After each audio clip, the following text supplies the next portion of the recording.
अस्सलाम वालेकुम and good morning. आप देख रहे हैं नया दिन। मैं हूं आपके साथ मोहम्मद शोएब और मैं हूं किरण आफ्ताब। तो हम आज आपको बहुत सारी खबरों के बारे में बताएंगे और आज हम वज़ीर आज़म के दौरे अमेरिका की बात भी करेंगे। इसके अलावा कुछ और अपडेट्स भी आपको देने के लिए पहले हम आज क्वेटा का जिक्र कर लेते हैं। अफसोसनाक वाक़या क्वेटा का जतक स्टॉप, इसके बहुत करीब का इलाका कि जहाँ पर बम धमाका हुआ, 2 अफराद की जानें गईं, 16 अफराद ज़ख्मी हुए। पुलिस का इस सिलसिले में यही बताना है कि जो लोग ज़ख्मी हुए हैं वो सारे के सारे आम शहरी हैं। पुलिस ने फौरी मौके पर पहुँच कर रेस्क्यू का काम शुरू किया। दीगर इदारे भी वहाँ पर पहुँच गए और फिर इस सिलसिले में मालूमात भी इकट्ठा की गई, शवाहिद भी इकट्ठा किए गए, लेकिन क़यामत आ चुकी थी। हम ये क्वेटा के मनाज़िर भी दिखा रहे हैं और उसका तस्करा भी कर रहे हैं। आगे बढ़ते हैं, कुछ ज़रा आपको बता देते हैं कि घोटकी में क्या हुआ। घोटकी पाकिस्तान पीपल्स पार्टी की निगाहें, उनकी सारी तवज्जो तामीरी काम, तरक्की का काम तो छोड़ दीजिए, मैं उसका तस्करा नहीं करूँगी। यहाँ पर ज़िमनी इंतखाब के सिलसिले में वो खासे मुतहर्रिक थे। तो यहाँ हुआ ये है कि पीपल्स पार्टी के उम्मीदवार ने मैदान मार लिया है और इसके बाद NA 205 में यहाँ जश्न भी मनाया गया। बिलावल भुट्टो जरदारी ने गुफ्तगू भी की, बहुत खुश को दिखाई दिए। उन्होंने कहा कि यही पाकिस्तान है जो सबको चाहिए।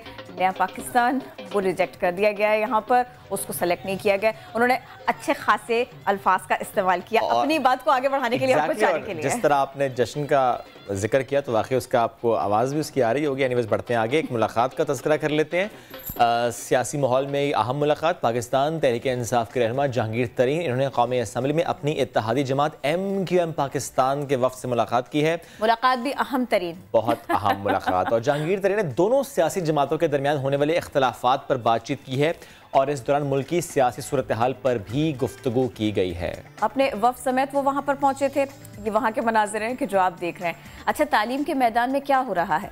वफाकी वज़ीर तालीम शफ़क़त महमूद ने एक तकरीब में शिरकत की तो उन्होंने बताया कि हुकूमत का ये मिशन है कि स्कूल से बाहर सारे के सारे बच्चों को दोबारा से दाखिला दिया जाए, उनके लिए स्कूल्स के दरवाजे खोले जाएं, उनके लिए क्लास का तालीम का एहतमाम किया जाए। 3 महीने में अब तक 7000 ऐसे बच्चों को स्कूल्स में दाखिल किया जा चुका है। वो इस सिलसिले में काम कर रहे हैं, उनकी हुकूमत इस सिलसिले में काम कर रही है। अल्लाह करे पूरे पाकिस्तान में ऐसा हो। आज क्या कुछ रहेगा वो बता देते हैं आपको।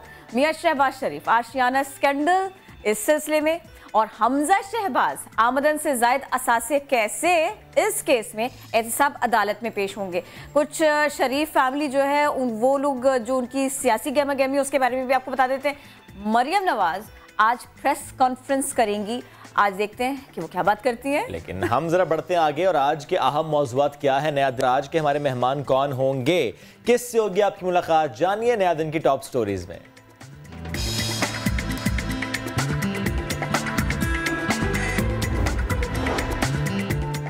हमें चिट्टा करना बंद कर दें, कॉस्मेटिक इंडस्ट्री को वार्निंग। वज़ीर मुमलिकत बराए मौसमियाती तब्दीली जरताज गुल ने 31 दिसंबर तक कानून साजी और क्रैकडाउन का ऐलान कर दिया।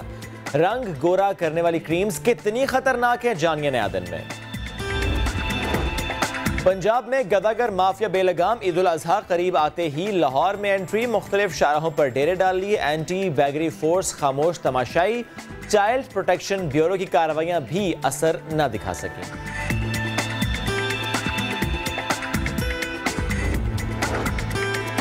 ईद उल अजहा पर बच्चों और खवातीन के कपड़ों की तैयारी, कैसे होगी सस्ती खरीदारी, कहां से मिलेंगे मुनासिब कीमत पर कपड़े, समा का GS स्क्वाड बताएगा सस्ती मार्केट्स का अहवाल। कराची में करोड़ों रुपए के 2 मवेशियों की धूम। एक मवेशी 1 करोड़ 10 लाख रुपए में फरोख्त, दूसरे को ग्राहक का इंतजार। करोड़ों रुपए में बिकने वाले मवेशी आखिर खाते क्या हैं, बताएंगे आपको। फ्रिज खरीदो बकरा ले जाओ, डीप फ्रीजर के साथ कुर्बानी के लिए ऊंट पाओ। कराची में इलेक्ट्रॉनिक आइटम्स बेचने वाली दुकान ने मुनफरिद ईद उल अजहा ऑफर मुतारिफ करा दी।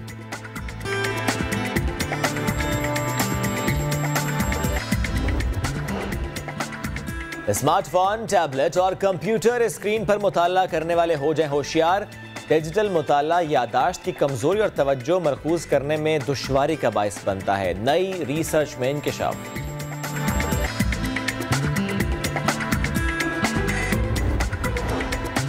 बच्चे वालिदैन को चकमा नहीं दे पाएंगे, कितना होमवर्क मिला, स्कूल टेस्ट में नंबर कितने आए, हाजिरियों का तनासुब क्या रहा। स्कूल इंतजामिया और वालिदैन जदीद टेक्नोलॉजी के जरिए बच्चों पर नजर रख सकेंगे, लेकिन ये सब किस ऐप से होगा, बताएंगे नया दिन में। जन्नत नज़ीर वादी स्वात की कदीम तारीख, शहर शहर नया दिन में जानिए कुदरती हुस्न से मालामाल वादी स्वात का हाल, जहां हजारों साल पुराने आसार कदीमा आज भी महफूज।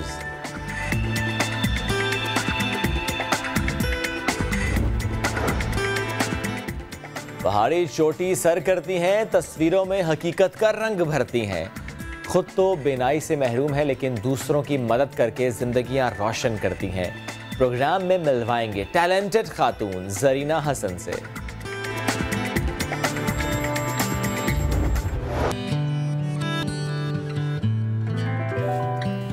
जनाब नया दिन में खुशामदीद। टॉप स्टोरीज हमने आपके सामने रखी। अब आपको याद दिलाते हैं कैट फिल्टर की।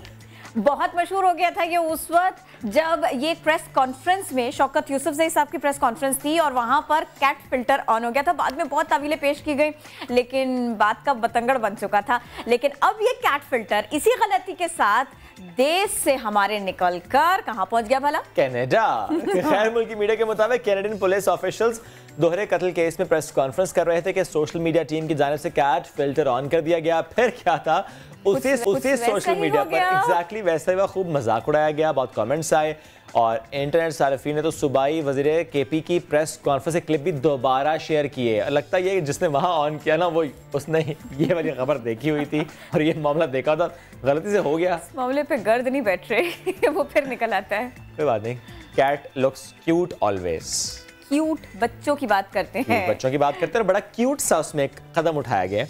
डायपर बनाने वाली एक मशहूर मल्टीनेशनल कंपनी, इन्होंने न्यू बॉर्न बेबीज की देखभाल के लिए एक नए और खुदकार निज़ाम का ऐलान किया है, जिसे इस साल के इख्तिताम तक मार्केट में पेश कर दिया जाएगा। और इस निज़ाम को कहा जा रहा है स्मार्ट डायपर। स्मार्ट किड्स के लिए स्मार्ट डायपर। लेकिन किरण, क्या पेरेंट्स भी स्मार्ट हैं?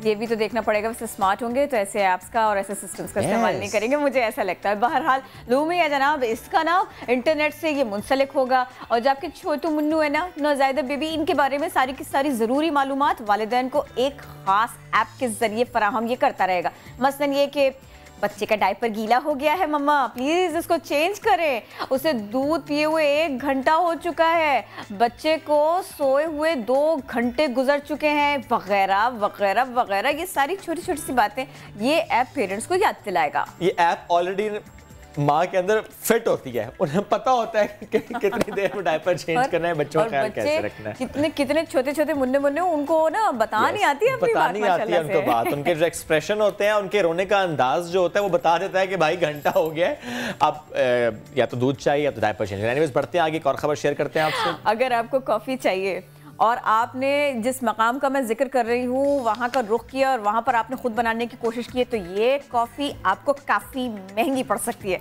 इटली का शहर वेनिस में गुज़िश्ता दिनों एक जर्मन जोड़ा ये कॉफ़ी बनाने के जुर्म में शहर से निकाल दिया गया इसको। 5, जबकि इस पर जुर्माना भी इसके ऊपर आयद किया गया 500 यूरो, यानी 1,70,000 रुपए। ये भी हो गया भाई, इतनी महंगी कॉफी। जी जी। गैर मुल्की मीडिया के मुताबिक इटली का तारीखी शहर वेनिस, यहाँ पर सयाहत के लिए ये जर्मन जोड़ा पहुंचा हुआ था।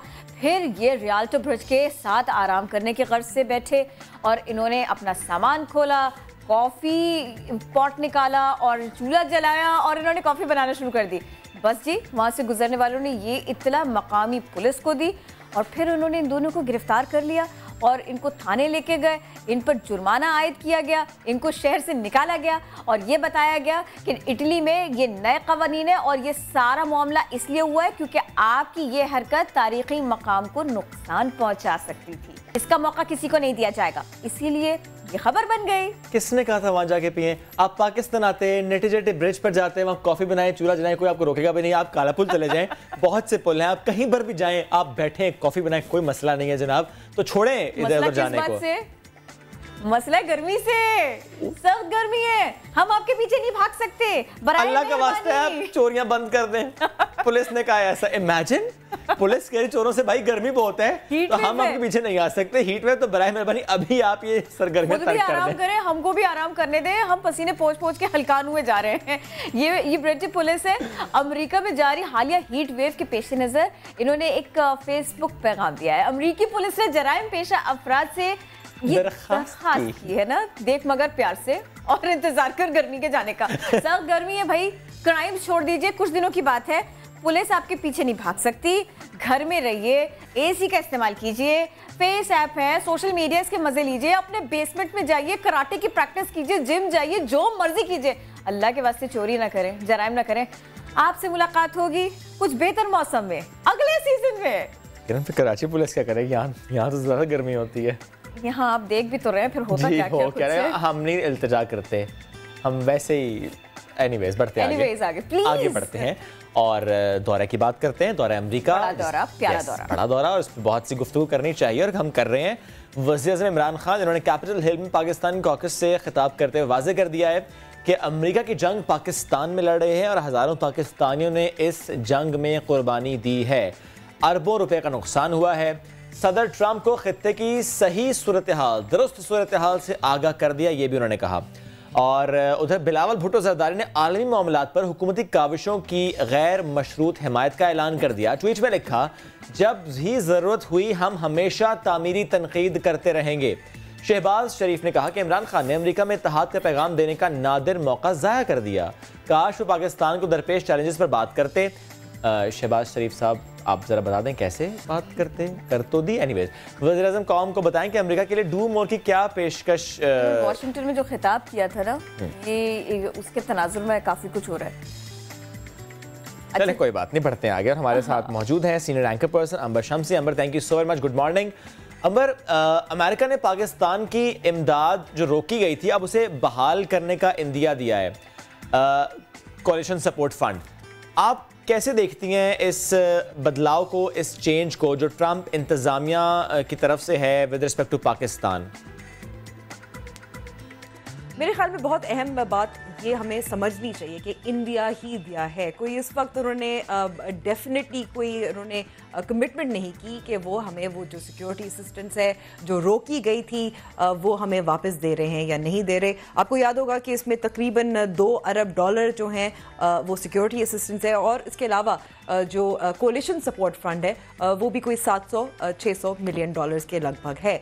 तो इस वक्त अमेरिका हमसे क्या चाहता है? अमेरिका बुनियादी तौर पर चाहता है कि वो अफगानिस्तान से अपनी फ़ौजों का इनखला कराएं और वो चाहता है कि तालिबान के साथ एक जो अमन का जो अमल है वो मुकम्मल हो जाए और उसके लिए हम तालिबान को पर दबाव डालें, ज़ोर डालें कि वो अफगान हुकूमत के साथ बातचीत करें और इस मसले को हल कर लें। लेकिन बहुत सारे साबिक सफ़ीर हैं जो कह चुके हैं कि पाकिस्तान कोशिश भी कर रहा है और अमेरिका ने तस्लीम भी किया है, लेकिन ये इतना आसान काम नहीं है जितना हम समझ रहे हैं और अगर मामलात ख़राब हुए तो फिर पाकिस्तान को फिर जिम्मेदार ठहराया जाएगा। अच्छा, एक अहम स्टेटमेंट बिलावल भुट्टो की भी है, एक अहम ट्वीट उन्होंने किया था, मैं चाहती हूँ आप उस पर कॉमेंट करें।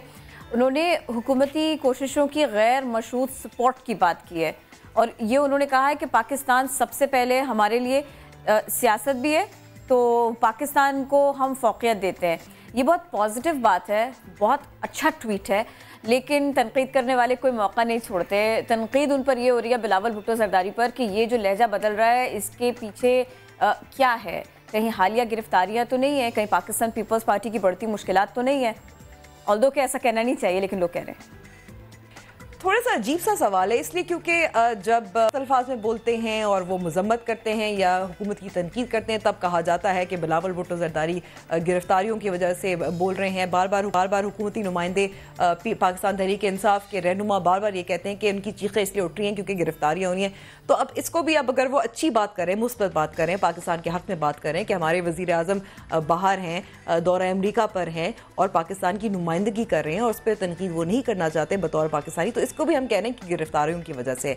मेरे ख्याल में बिलावल भुट्टो जरदारी का मौक़िफ़ इससे पहले भी रहा है कि जब वो खुद भी अमेरिका दौरे पर गए थे तो उन्होंने इमरान खान को वज़ीर-ए-आज़म इमरान खान कहा था और ख़ास तौर पर ये वाज़े किया था कि वो जब बाहर होंगे तो वो सिलेक्टेड वज़ीर-ए-आज़म नहीं कहेंगे, हालांकि जब वो वापस पाकिस्तान आते हैं तो सिलेक्टेड वज़ीर-ए-आज़म ही कहते हैं। तो मेरे ख्याल में हमें ये फ़र्क थोड़ा सा देखना चाहिए कि एक अगर मौक़िफ़ है, मुस्बत है, उसको हम गिरफ्तारियों से हम बार बार क्यों उसको मुंसलिक कर रहे हैं। सही। अच्छा, अगर ये भी बताइएगा राना सनाउल्लाह से मुताल्लिक, क्योंकि जो चालान पेश किया गया ANF की तरफ से उसमें उन्हें कसूरवार करार दिया गया है, क्या लगता है आपको मुस्लिम लीग नून मुश्किलात कम नहीं होंगी इनकी? अब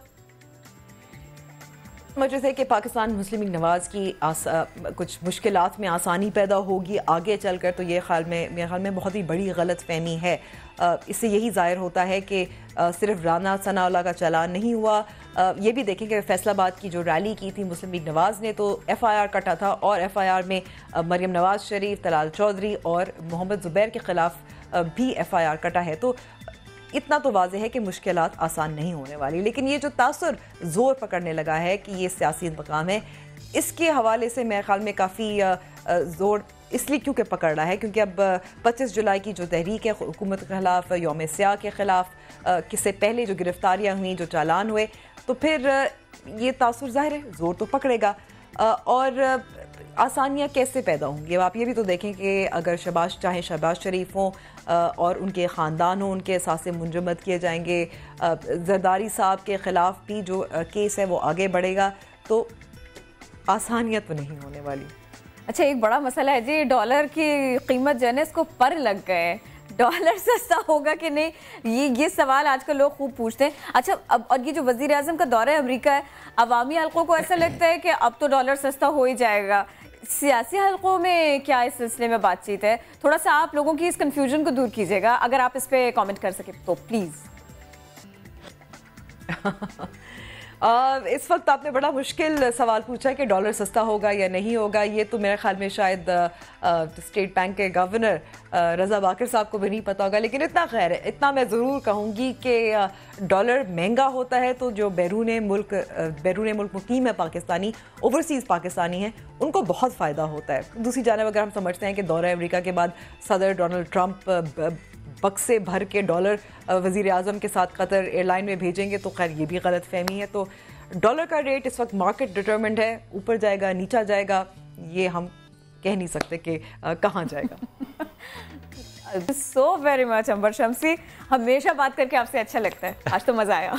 और जिस तरह डॉलर की उन्होंने बात की, ज़ाहिर है मार्केट डिटरमिनेंट है, लेकिन चलिए हम अपने लोकल मार्केट्स की बात कर लेते हैं, जहाँ पे आपने खरीदारी डॉलर से तो नहीं करनी है, रुपए से करनी है। रुपए से करनी है, और सारी चीजें इतनी महंगी हो गई है, मुझे लगता है बैग भर भर के लेके जाऊंगी और वो खाली खाली वापस आएगा। रुपए के बक्सों से करनी है, रुपए की गठरियों से करनी है, शॉपिंग भी कम होगी। देखा, बहुत बड़ी परेशानी आपकी और सबकी परेशानी होती है कि भाई महंगाई है, महंगाई है, महंगाई है, और शहर में सूरत कुछ ऐसी ही होती है। लेकिन हम लोकेट करेंगे आपके शहर का वो इलाका, वो मार्केट, वो शॉप, वो एरिया जहां से आप जरा सस्ती और मयारी खरीदारी कर सकते हैं। तो सबसे पहले आपको ले चलेंगे फैसलाबाद, और आप हैरान हो जाएंगे कि यहां पे एक मार्केट ऐसी है जहां 1500 रुपए में ईद की शॉपिंग हो सकती है।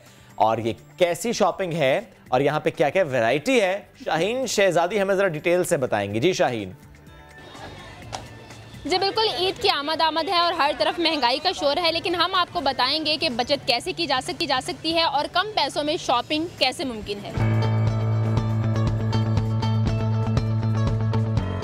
सबसे पहले बाइकी कपड़ों की रिगल रोड पे मैं इस वक्त मौजूद हूँ। गर्मियों में ईद आ रही है, तो गर्मी में अगर आप सादा कपड़े पहनने को तरजीह देंगे, तो सादा कपड़े जो यहाँ पर मुयस्सर हैं वो तकरीबन 600 का सूट है। 600 में शलवार कमीज दुपट्टा आप बासानी रिगल रोड से खरीद सकते हैं। लेकिन अगर आपका दिल चाह रहा है कि थोड़ा कढ़ाई वाला सूट हो, एम्ब्रॉयडर्ड सूट हो, तो वो यहाँ पर मिल जाएगा आपको 850 में। कपड़ों पर कढ़ाई भी है, वो दिखने में भी खूबसूरत है, ट्राउजर भी साथ मौजूद है, दुपट्टा भी है, तो 850 से 650 के दरमियान ईद की शॉपिंग की जा सकती है। अगर आप बात करेंगे कि बच्चों के कपड़े खरीदे यहाँ से जाएं, तो वो 350 में फ्रॉक मिल जाएगा, और अगर किसी बच्चे का सूट चाहिए तो वो भी 350 से 450 में मुयस्सर है। कपड़ों की तो बात हो गई, अब हम आपको दिखाते हैं सस्ते जूते आपको अनारकली बाजार में कैसे मिल सकते हैं।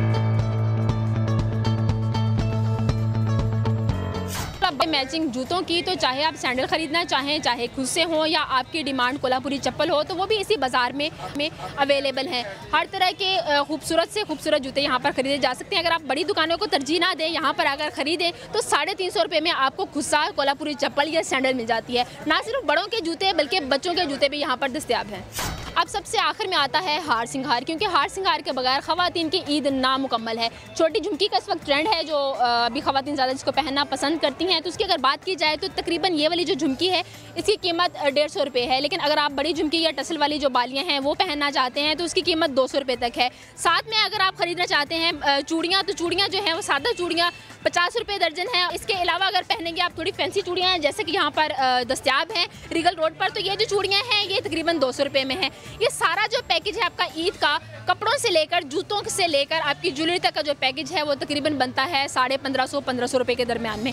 तो ईद की शॉपिंग सस्ते में मुमकिन है। ख़वातीन फैसलाबाद की जो है वो रीगल रोड पर आएँ या फिर अनारकली बाज़ार आएँ, यहाँ पर सस्ती शॉपिंग की जा सकती है, अच्छे से ईद भी मनाई जा सकती है और बचत भी की जा सकती है। जी जबरदस्त शाहीन, आपने तो हमें डिटेल से बता दिया कि 1500-1550 रुपये में शॉपिंग करते हैं, बट स्टिल वो मार्केट्स जहाँ पर है महंगाई किरण, वहाँ पर ख़वातीन क्या करते हैं? बिकॉज आई एम श्योर कि कोई ना कोई टोटका ख़वातीन के पास होते, they are really smart. Really smart. और लाहौर की ख़वातीन की तो क्या है बात, मार्केट्स में कीमतें ज़्यादा है तो क्या हुआ, ख़वातीन कहती हैं अगर महंगाई है तो कोई बात नहीं, हम 2 के बजाय 1 सूट खरीद लेंगे। क्या फॉर्मूला है जी, अरीबा रशीद बताइए। हमारे साथ कुछ ख़वातीन भी मौजूद हैं, इनसे जान लेते हैं कि इस दफ़ा ईद पे क्या मुनफिद पहन रही हैं। जी वैसे तो गर्मी बहुत ज़्यादा है, उसके हिसाब से ही लाइट कलर चल रहे हैं, तो इसलिए हमने शॉर्ट शर्ट और साथ में खुली शलवार और साथ में खुद से लिए हैं। आपको लगता है सस्ती शॉपिंग हो सकती है? हो तो नहीं सकती, लेकिन कोशिश कर सकते हैं। जहाँ पे 2 चीज़ें लेनी है 1 ले सकते हैं। बच्चों की शॉपिंग करने आए हैं, लेकिन बहुत महंगाई है यहाँ पे, इसलिए फिर कुछ लिया और कुछ नहीं लिया, वापस जा रहे हैं। महंगाई बहुत ज़्यादा है तो उसके साथ साथ अपना बजट कंट्रोल करके इनका कहना है कि सस्ती शॉपिंग हो सकती है। जहाँ 2 चीज़ें लेनी है वहाँ 1 ले रहे हैं, जहाँ 4 लेनी है वहाँ 2 ले रहे हैं। और उसके साथ साथ ये है कि अपनी तो शॉपिंग करनी ही है, लेकिन साथ साथ बच्चों का भी देखना है, उनका भी त्यौहार है, उनके साथ साथ उनकी भी शॉपिंग चल रही है। तो इस हवाले से मैं मौजूद हूँ इचरा बाज़ार में, जहाँ पे ख़वातीन जो है वो काफ़ी मसरूफ़ नज़र आ रही हैं शॉपिंग में, बच्चे भी बढ़ चढ़ कर हिस्सा ले रहे हैं। जी शुक्रिया अरीबा, आप हमें अपडेट कर रही थी। अब बढ़ते हैं आगे, आपको लिए चलते हैं स्वात। लेकिन अगर आप ये सोच रहे हैं कि स्वात में जाके भी शॉपिंग कराएंगे तो नहीं भाई, स्वात का जब जिक्र होगा तो वहाँ की खूबसूरती की बात तो करते हैं, लेकिन आज हम किसकी बात करेंगे? आज हम यादें बनाएंगे और यादों को ताज़ा करेंगे। जन्नत नज़ीर वादी स्वात, इसकी तारीख है बहुत पुरानी, हज़ारों साल पुरानी। यहाँ पर इसके आसार भी मौजूद हैं। तारीख़ी अहमियत के हामिल इस हसीन वादी पर हम आपको दिखाते हैं समा के नुमाइंदे सैयद शहाबुद्दीन इस सिलसिले में क्या बताते हैं।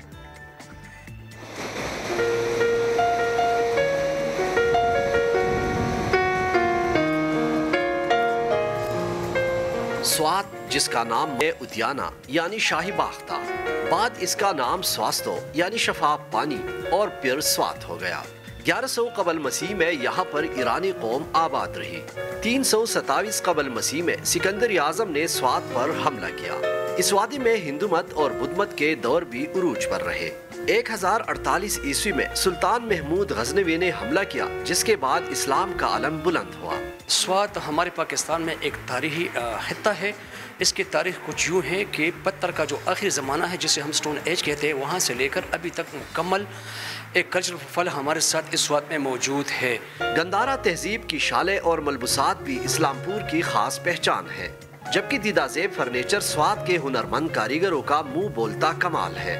आड़ू, सेब, खुबानी, आलूचे, अनार, चेरी, स्ट्रॉबेरी और अमलूक यहाँ के फल और ट्राउट फिश और हांडी स्वात के रिवायती पकवान है। यहाँ पर जैसे ही आप स्वात के ज़िले में दाखिल होते हैं तो आपको मुख्तलिफ़ किस्म के बागात मिलते हैं, जिसमें आड़ू के, सेब के और आलूचे के, खुबानी के बागात बड़े मशहूर है। और यहाँ से लोग बतौर तोहफ़ा अपने अजीज़ व अक़ारिब को भी लेके जाते हैं। इस वादी को कुदरत ने अपने भरपूर फयाजियों से नवाजा है। यहाँ के फलकबोस पहाड़, घने जंगलात, गुनगुनाती आबशारें, दिलकश झीलें और शोर मचाता दरिया स्वात यहाँ आने वालों पर सहर तारी कर देते हैं। ताहम सहूलियात का फुकदान और तबाहाल सड़कें यहाँ की सयाहत के फरोग में बड़ी रुकावट है। बहरीन से आगे कलाम का रोड तो बहुत ही ख़राब है। हम 10 साल से आने की कोशिश कर रहे हैं, जाने की कोशिश कर रहे हैं, लेकिन जा नहीं पा रहे हैं। वहाँ पे हुकूमत जो है थोड़ा सा तवज्जो दे, और तो यहाँ पे और ज़्यादा जो है ना मौक़े मिल सकते हैं लोगों को आसानी से आगे जाने के लिए। रोड का थोड़ा इशू है, रोड इतनी अच्छी नहीं है। मतलब कई जगहों पे रोड इतनी ज़्यादा अनइवन है कि बस अल्लाह मियाँ याद आ जाते हैं। स्वात म्यूजियम में आज भी अजमत रफ्ता की दास्तान सुनाते हर दौर के आसार महफूज हैं। स्वात अपने दामन में गंदारा तहजीब से लेकर मुसलमानों के इब्तिदाई दौर तक की तारीख समोए हुए है। इस खूबसूरत खित्ती में सयाहत को फ़रोग देकर यहाँ के लोगों को तरक्की की राह पर गामजन किया जा सकता है। कैमरामैन फरजंद अली के साथ सैयद शहाबुद्दीन, समा, स्वात। अब सैयद शहाबुद्दीन की रिपोर्ट आपने देखी, उनसे मजीद बात भी कर लेते हैं क्योंकि स्वात का जो सफ़ेद महल है ना, ये बहुत मशहूर है और सयाहों की बड़ी तादाद भी यहाँ पर आती है। तो इसी बारे में मजीद सैयद शहाबुद्दीन बताएंगे। जी, मशरक़ का स्विट्ज़रलैंड स्वात, जो माजी में उद्याना और स्वास्थ्य के नाम से जाना जाता था, ये पाकिस्तान का वो खूबसूरत इलाका है जो सयाहत के हवाले से पूरी दुनिया में मशहूर है और हर साल लाखों के तादाद में सयाह यहाँ का रुख करते हैं। इसी तरह अगर तारीख़ी हवाले से बात की जाए तो इस वादी ने कई तहजीबों के उरूज ज़वाल को देखा है। 1100 साल कबल मसीह यहाँ ईरानी कौम आबाद थी। उसके बाद 327 कबल मसीह में सिकंदर आज़म ने यहाँ पर हमला किया और स्वात को कब्ज़ा किया गया। इसके बाद हिंदू मत और बुद्ध मत के पैरोकार यहाँ पे आबाद रहे। ताहम 1048 ईस्वी में सुल्तान महमूद गज़नवी ने स्वात पर हमला किया और यहाँ पर इस्लाम का अलम बुलंद किया गया। उसके बाद यहाँ पे मुख्तलिफ़ कबीले आबाद रहे और इस वक्त जो कबीला है वो यूसुफ़ज़ई कबीला है। यहाँ के जो पहले बादशाह और हुक्मरान थे वो मियागुल अब्दुल वदूद थे, जो बादशाह साहब के नाम से जाने जाते थे। और ये जो मेरे पीछे जो सफ़ेद महल नज़र आ रहा है, वो ये सफ़ेद महल उन्होंने ही तामीर कराया था। और यहाँ पर जो सफ़ेद संग मरमर है, वो संग मरमर जो हिंदुस्तान के ताज महल में है वहाँ पर इस्तेमाल किया गया है। तो इस सफ़ेद महल में भी वही संग मरमर का इस्तेमाल किया गया है। और यही वजह है कि जो भी सयाह स्वात आते हैं तो वादी मरगज़ार में मौजूद इस सफ़ेद महल के नज़ारे देखने ज़रूर आते हैं। इसी तरह जो बुद्ध मत के पैरोकार हैं उनके लिए मुक़द्दस मुकामात यहाँ पे काफ़ी तादाद में मौजूद है, वो यहाँ का रुख करते हैं। अगर स्वात के पकवानों के हवाले से बात की जाए तो ट्राउट फ़िश यहाँ की जो है सबसे लजीज और सबसे पसंदीदा और मशहूर ग़िज़ा है। इसके अलावा जो स्वात का छपली कबाब है वो भी काफ़ी मशहूर है। लेकिन ख़ासकर जो सयाह आते हैं तो वो जब यहाँ पे आते हैं तो उनकी ख्वाहिश होती है कि जो ट्राउट फ़िश है वो भी खाएँ और जो छपली कबाब है तो वो भी खाएँ। और जो उनके जो सैर व तफरीह के साथ साथ उनकी जो ख्वाहिश होती है खुराक की वो भी पूरी हो जाती है। Thank you Shahab. आप हमें स्वात से मुताल्लिक बात कर रहे थे, हमारे से स्पेसिफिकली जो आप वाइट पैलेस यानी सफ़ेद महल के बाहर खड़े थे तो हमें दिल कर रहा था कि हम फ़ौरन से वहाँ जाएँ, लेकिन एनीवेज अभी हम वहाँ नहीं जाएंगे। हम आपको लेकर जाएंगे कराची के एक ऐसे स्कूल जहाँ के बच्चे रोबोट बनाने के माहिर हैं और स्कूल में बच्चों को रोबोट बनाने की तरबियत दी जाती है ताकि वो मुस्तक़बिल में ना सिर्फ अपना बल्कि मुल्क का नाम रोशन कर सकें, बल्कि पाकिस्तान को इंटरनेशनल रिप्रेजेंट भी कर सकें। तो किरण गई थी उस स्कूल में, उन्होंने देखी, मुझे अच्छा लगा, आपने उन बच्चों से मुलाकात की, उनकी ट्रेनिंग देखी, तो ज़रा मैं भी देखता हूँ और आप भी देखिए।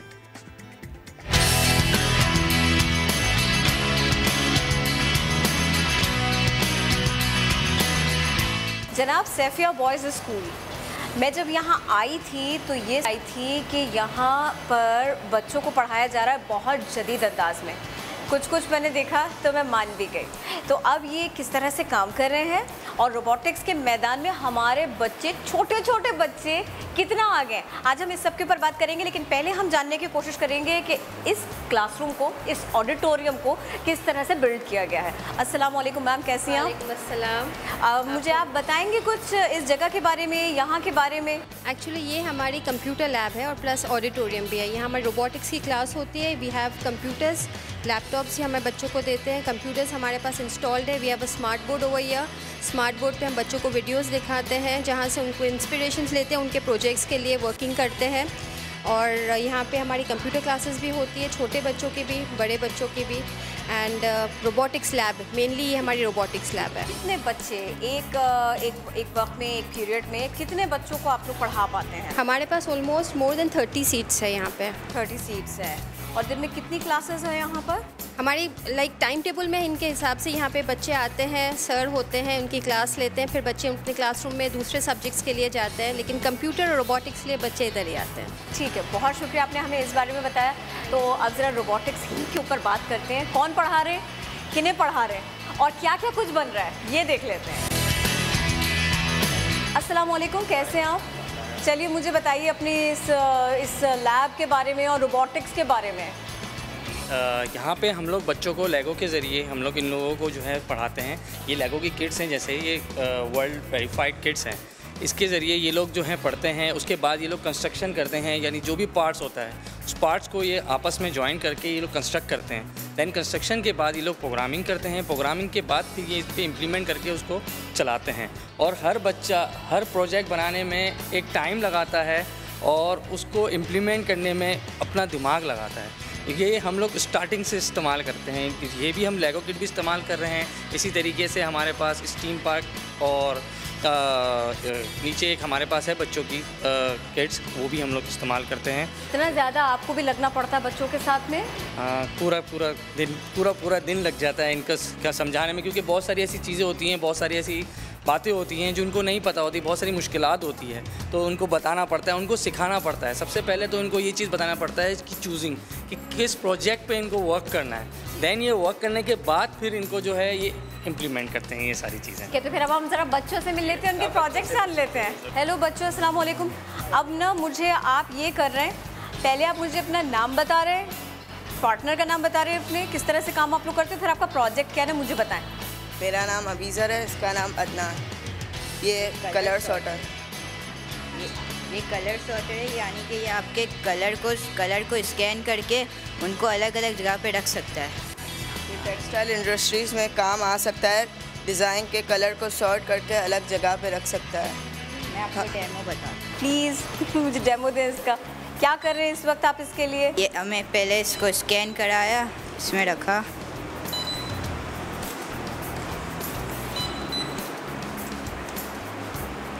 और ये इन ब्लॉक्स में रखेगा।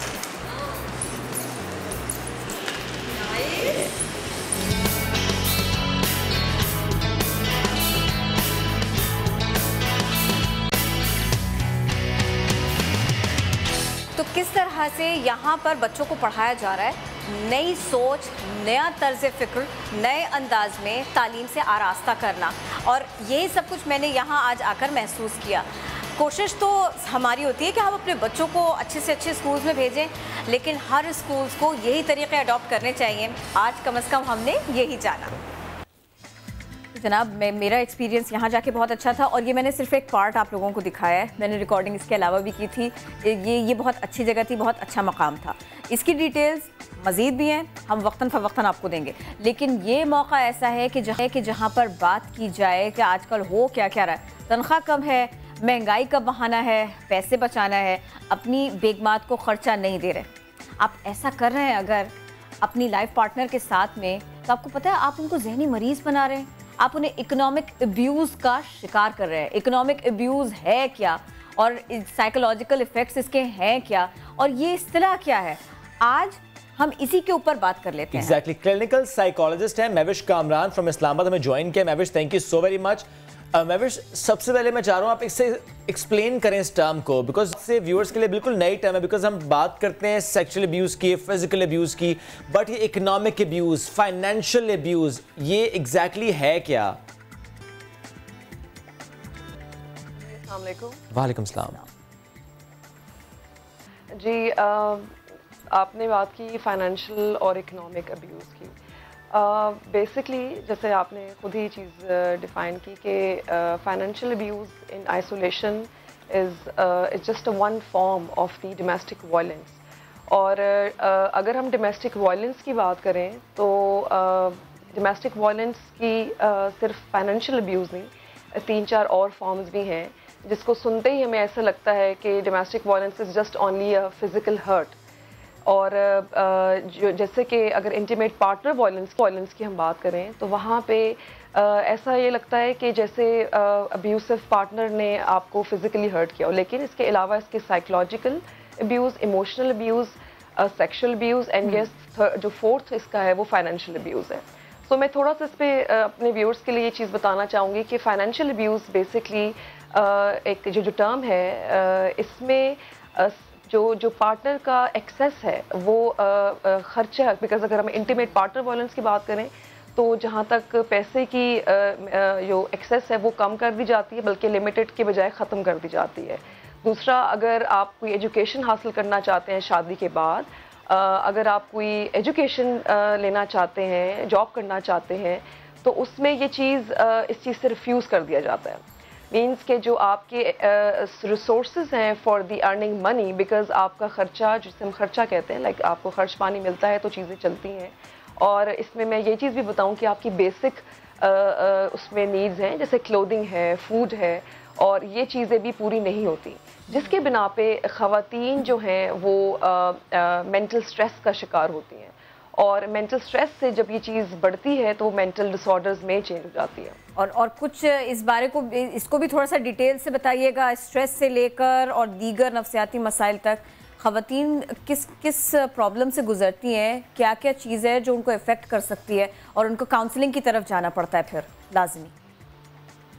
जी देखिए, अभी तक बिकॉज जैसे मेरी अभी रिसर्च भी डोमेस्टिक वायलेंस पे है, मैं पीएचडी में इस चीज़ पे काम कर रही हूँ कि क्या कॉजल फैक्टर्स हैं बेसिकली और किस तरह से इसको ठीक किया जा सकता है। बिकॉज जो डोमेस्टिक वायलेंस से फाइनेंशियल अब्यूज़ की स्पेसिफिकली हम बात करें तो वहाँ पे जो शरह है दिन ब दिन रिसर्च बेस्ड, जो रिसर्चर्स भी बता रही हैं, स्पेशली अगर पाकिस्तान की हम बात करें तो दिन ब दिन ये बढ़ रहा है। Every second women of Pakistan is suffering with domestic violence. Every second women. और जब ये चीज़ सेकेंड वुमेन, जी, और ये मैं आपको एक हमारे न्यूज़पेपर के अंदर रिसर्च बेस्ड जो चीज़ मेंशन थी, that's what I am mentioning. And इसके अलावा जो इसके जो साइकोलॉजिकल इफेक्ट्स जिसकी आपने बात की, पोस्ट ट्रॉमेटिक स्ट्रेस डिसऑर्डर, ये बेसिकली जो PTSD की शरह है, जो कि ख़वातीन में ज़्यादा ट्रॉमा जिसे हम कहते हैं सिंपल वर्ड्स में, कि ट्रॉमा की शरह जो है बढ़ रही है।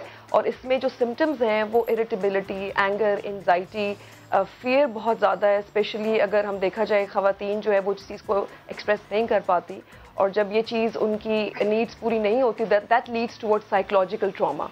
और ये जब डिसऑर्डर की तरफ जाता है तो जाहिर है फिर they need help, they need help in terms of counselling. Because जैसे अभी रिसर्च मेरी जो इंटरवेंशन बेस है और इसमें हम एक ट्रॉमा मॉडल है, आइडेटिक ट्रॉमा मॉडल, और ये मॉडल जो है बेसिकली ट्रॉमा के सिम्टम्स को एड्रेस करता है। और इट्स अ वेरी इफेक्टिव। और बहुत सारी ख़वातीन जो रिपोर्ट करती हैं जिसमें वजह जो है वो इलिटरेसी है, पढ़े लिखे की कम है, देन पॉवर्टी है, और इससे सबसे बड़ी चीज़ है वो है लैक ऑफ लीगल प्रोटेक्शन, कि ये ना होने की वजह से हमारी जो ख़वातीन है उस चीज़ का शिकार होती हैं। और जो काउंसलिंग की चीज़ है वो ज़ाहिर है इससे काफ़ी, उससे उनको हेल्प मिलती है। और उस काउंसलिंग की तरफ ना जाना पड़े, इन ज़हनी उलझनों की तरफ, स्ट्रेस की तरफ, टेंशन की तरफ, डिप्रेशन की तरफ ना जाना पड़े। ख़ास तौर पर मैं इकोनॉमिक अब्यूज़ ही की बात करूँगी। अब मुझे बताइए कि इसका तदारुक शौहर कैसे कर सकता है? शौहर के हाथ में बहुत कुछ है, थोड़ा सा उसको समझाइए, थोड़े से टिप्स उनको दीजिए, क्योंकि मामला महदूद है, परेशानी सबको है। अगर हम बिल्कुल देखिए, जैसे अगर आप हस्बैंड की बात कर रही हैं तो हस्बैंड एंड वाइफ दोनों, जैसे हम इंटीमेट पार्टनर की बात करें, लाइक दोनों मियाँ बीवी हैं, तो जाहिर है एक ज़िंदगी का जो तसलसल और जो रिदम है वो दोनों की मैनेजमेंट और कॉपरेशन से आता है। सो द पॉइंट इज़ कि अगर हम इकोनॉमिक अब्यूज़ की बात करें तो हमारे माशरे में ये सबको अंदाज़ा है, अगर हम कल्चरल पर्सपेक्टिव में देखें, सोशो कल्चरल प्रैक्टिस पर्सपेक्टिव में, कि हस्बैंड्स को has to go and earn the money. But अभी जैसे ट्रेंड्स बदल रहे हैं, ठीक है, वाइफ्स भी उनको हेल्प कर रही हैं, बट अभी तक जो एक्सेप्टेंस है वो उस तरह से नहीं है। अब हस्बैंड कैसे उस चीज़ को हेल्प कर सकते हैं, वो यही है कि आप अपने जो रिसोर्सेज हैं in terms of money and property, anything जो आपकी रिसोर्सेज में आते हैं, उनको मैनेज इस तरह से करें कि आपकी नीड्स को फुलफिल करें। देखिए, बेसिक नीड्स का फुलफिल होना ज़रूरी है, बिकॉज उसके बाद आपकी साइकोलॉजिकल नीड्स आती हैं। और जब आपको ये बेसिक नीड्स नहीं पूरी होंगी तो जाहिर है आप स्ट्रेस में रहेंगे और चीज़ें ठीक तरह नहीं चलेंगी। और अभी बहुत सारी ख़वातीन ने ये रिपोर्ट किया है हमें कि जब खर्चा पानी नहीं मिलता तो लड़ाई बनती है। और बहुत सारी ख़वातीन ने ये भी हमें रिपोर्ट किया है कि जब अगर घर की जो फाइनेंशियल हम क्वेश्चंस पूछते हैं, फाइनेंशियल हवाले से कोई प्रॉब्लम नहीं, तो उनकी वहाँ से सेटिस्फैक्शन उनके साइकोलॉजिकल वेलबींग की सेटिस्फैक्शन नजर आती है। अच्छा, that's a very important thing for women and husbands. Mahvish, एक बात बता दीजिएगा, अगर ये खातून खर्चे पानी पर सवाल कर रही हैं और शौहर बड़े आराम से तसल्ली के साथ में थोड़ा जब्त करते हुए खातून को बता दे, तुम जितनी परेशान हो मैं उससे थोड़ा ज़्यादा परेशान हूँ, लेकिन तुम्हारी परेशानी दूर करना मेरा काम है। अगर पहली बार में, दूसरी बार में, तीसरी बार में, 10वीं बार में खातून की बात का जवाब मुनासिब अंदाज में आ जाए तो इतना ज़्यादा बिगाड़ नहीं आएगा। वो जिस इकोनॉमिक अब्यूज़ तक बात पहुँच गई वो सब कुछ किसी हद तक कंट्रोल हो सकता है। क्या मैं ठीक समझ पाई हूँ? जी ऐसे ही है जी। देखिए कम्युनिकेशन आप बिल्कुल ठीक कह रही हैं, बिकॉज किसी भी चीज़ का चाहे वो आई मीन अब्यूज़ के अलावा भी अगर हम डेली लाइफ रूटीन की जी जो प्रॉब्लम्स हैं, the best way how you tackle this problem, that's the communication, your own intimate, you know, जैसे मैंने बात की कि आपकी अपनी जो हस्बैंड वाइफ की जो बॉन्डिंग है वो किस लेवल पे है। अभी जैसे आपने महंगाई का जिक्र किया तो मैं यहाँ पर ज़रूर सोशियो पॉलिटिकल इन्वायरमेंट की बात करूँगी, सिनेरियो की बात करूँगी पाकिस्तान की, कि यहाँ पे जो बढ़ती हुई महंगाई है और बहुत सारे प्रॉब्लम्स हैं जो हम देख रहे हैं जी, तो उसमें जो आपकी ये जो दौड़ है कि हम ज़्यादा से पैसे कमा लें और अपनी चीज़ों को पूरा कर लें, तो थोड़ा सा ये भी देखने की ज़रूरत है कि हमारी ज़रूरियात कितनी है, क्या वो इतनी ज़्यादा हो गई हैं जिन पर हम पे काबू नहीं पाया जा रहा। और फिर यही चीज़ जो है वो दोनों आई थिंक हस्बैंड वाइफ पे प्रेशर बिल्ड करती है, बिकॉज हस्बैंड इज़ ट्राइंग कि वो जाके कमा के लाए और एक उनकी ज़रूरियात को पूरा करे, बट अगर एक हद तक वो पूरा कर सकता है और उसके बावजूद भी चीज़ें पूरी नहीं हो रही, तो आई थिंक फिर दोनों को देखने की ज़रूरत है कि कैसे इस चीज़ को, ज़रूरियात को कम किया जाए या बातचीत करके इस प्रॉब्लम को ठीक किया जाए। बातचीत करके प्रॉब्लम को ठीक किया जाए, क्योंकि वसाइल सब तरफ महदूद हैं, परेशानियां सब तरफ बहुत ज़्यादा हैं। इकोनॉमिक अब्यूज़ आप रिसर्च कर रही हैं और उसमें आपने टर्म के बारे में, इसके बारे में हमें बताया, बहुत शुक्रिया भविश, बहुत अच्छा रिसर्च आपका, और इससे बहुत कुछ सीखने को मिला, इससे बड़ी मालूमात मिली, साथ में कुछ तशवीशनाक मालूमात ये भी हमें मिली कि हर दूसरी खातून को डोमेस्टिक वायलेंस का सामना करना पड़ता है। तो ये अब देखना पड़ेगा ना सिर्फ शौहर को बल्कि ज़ाहिर पूरी फैमिली को भी, क्योंकि समटाइम्स मालूम भी नहीं होता कि वो जो खातून है वो इकोनॉमिक अब्यूज़ का शिकार है, लेकिन अगर घर का माहौल ख़राब है, स्ट्रेस है, परेशानी, तो हो सकता है कि रीज़न ये, बिकॉज रिसर्च ये बता रहा है कि हर दूसरी खातून पाकिस्तान में वो इकोनॉमिक अब्यूज़ का शिकार है। एनीवेज बढ़ते हैं आगे और ज़रा मौसम की बात करते हैं कि और कराची का मौसम कैसा है और कराची का मौसम कैसा होगा। मुझे नहीं लग रहा था बारिश हुई है, मुझे बिल्कुल नहीं लगा। नहीं लगा, लाइट चली गई थी, नहीं लगा बारिश हुई है। लग पता गया कि बारिश हुई है, 2 छींटे पड़े हैं, लग पता गया है। तो हमें ज्वाइन किया है metrologist Jawad Memon Sahab. Jawad Sahab, thank you so very much.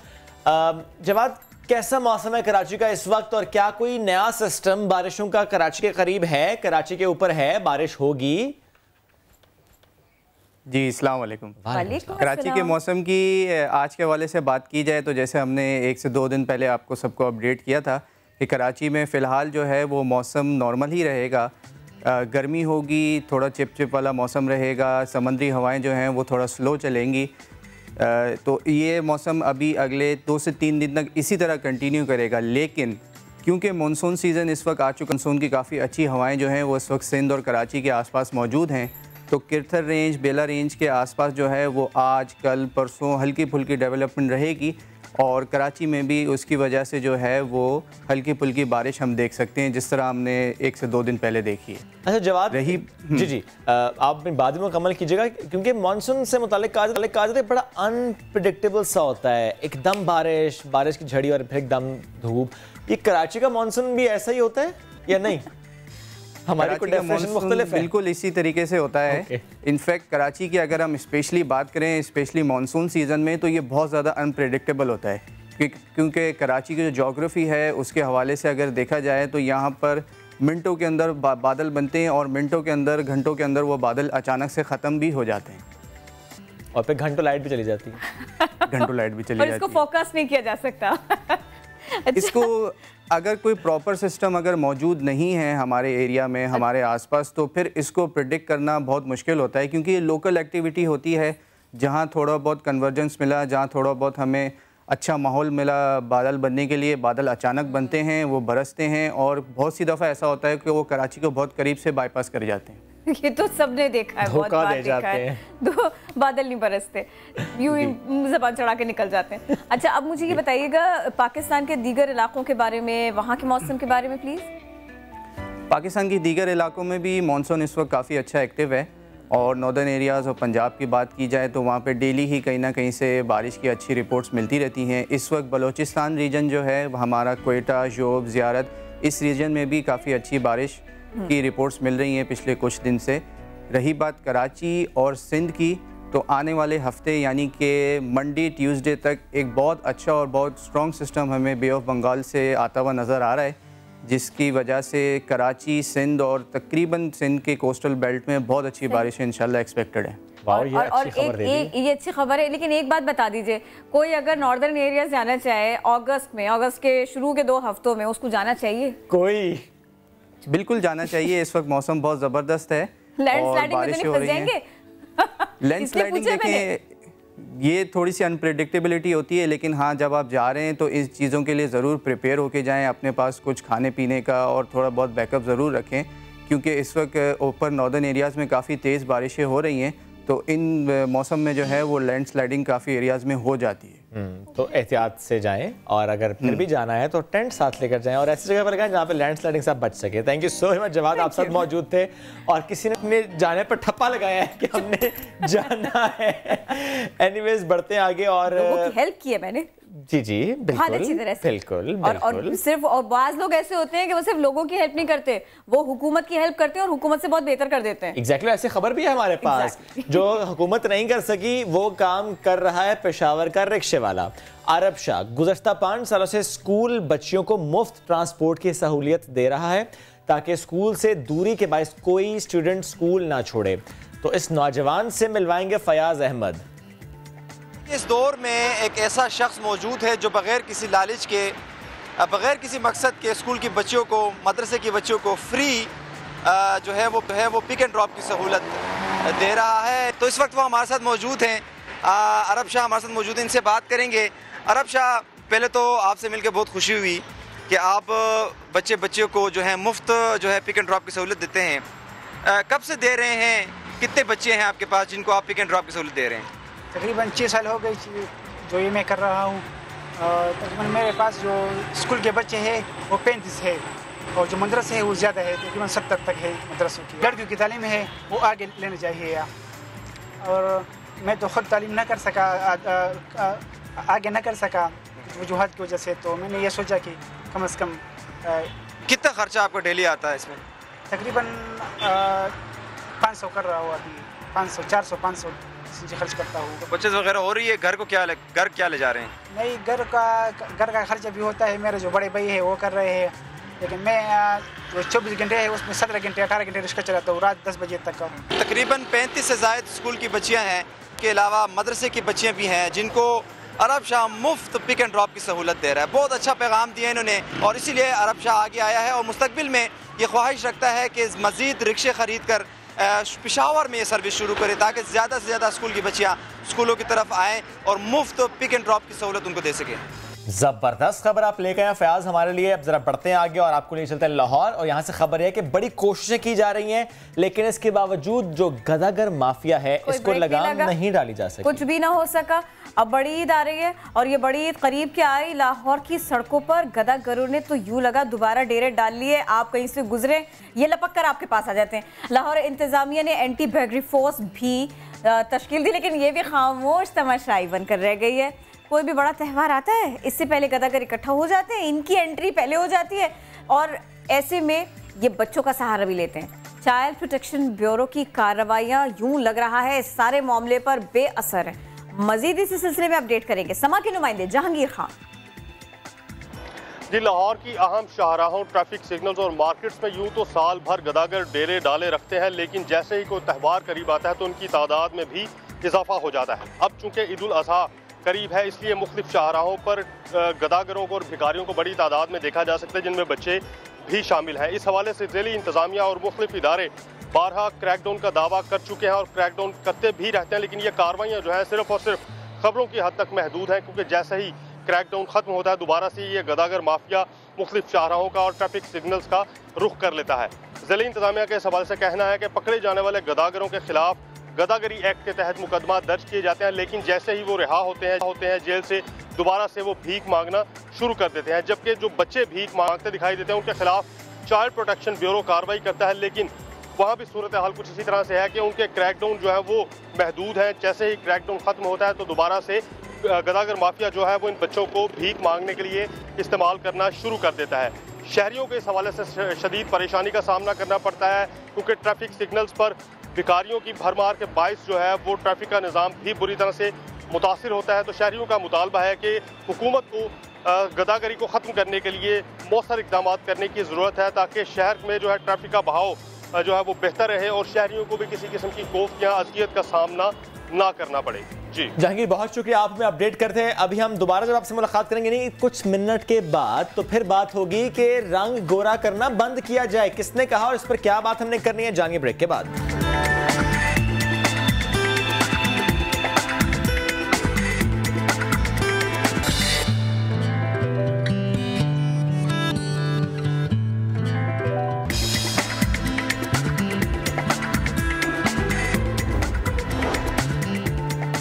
America की जंग पाकिस्तान में लड़ रहे हैं। हजारों पाकिस्तानियों ने इस जंग में कुर्बानियां दी, अरबों रुपए का नुकसान हुआ। वजीर आजम इमरान खान का कैपिटल हिल में पाकिस्तान का किस्से खिताब, कहा सदर ट्रंप को खित्ते की सूरत हाल से आगाह किया, सही सूरत हाल से आगाह किया, बता दिया कि एक दूसरे पर भरोसा करना होगा। अफगान अमन अमल के लिए तालिबान को मुज़ाकरात की मेज पर लाएंगे। पाकिस्तान इस वक्त दिफाई पोजीशन में है, फिर डू मोर का मुतालिबा कैसा?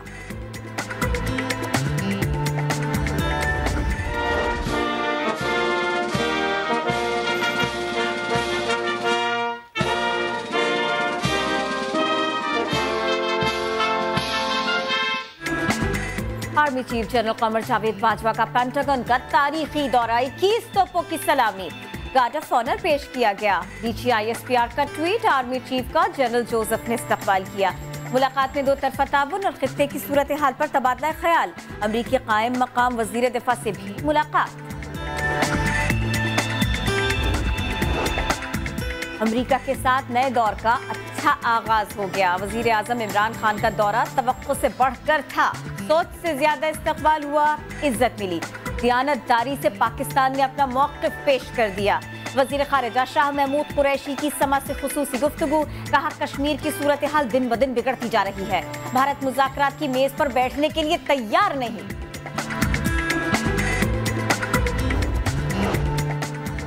लाहौर की एहतसाब अदालत में शहबाज शरीफ पर आशियाना हाउसिंग केस की समाअत होगी। हमजा शहबाज पर रमजान शुगर मिल्स और आमदन से जायद असासाजात केस की समाअत होगी। फवाद हसन फवाद, अहद चीमा समेत दीगर मुल्जिमों को भी पेश किया जाएगा। शहबाज शरीफ और हमजा शहबाज की पेशियों के सबब एहतसाब अदालत के अतराफ सिक्योरिटी के सख्त इंतजामात।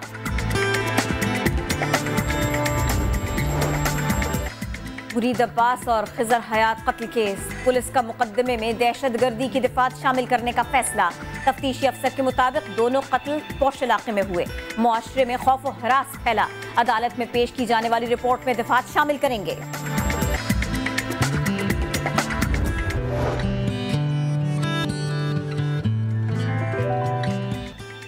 जनाब, नया दिन में नए सिरे से खुशामदीद। मैं आपको एक छोटे से बच्चे का बड़ा कारनामा बता देती हूँ। चशनिया से इस बच्चे का ताल्लुक, 6 साल बच्चा है ये। इसने 2 घंटे में 4618 क्या किए जी इसने, प्रेस ये पुशअप्स किए इसने जी। और जनाब इन्होंने वर्ल्ड रिकॉर्ड बना दिया है।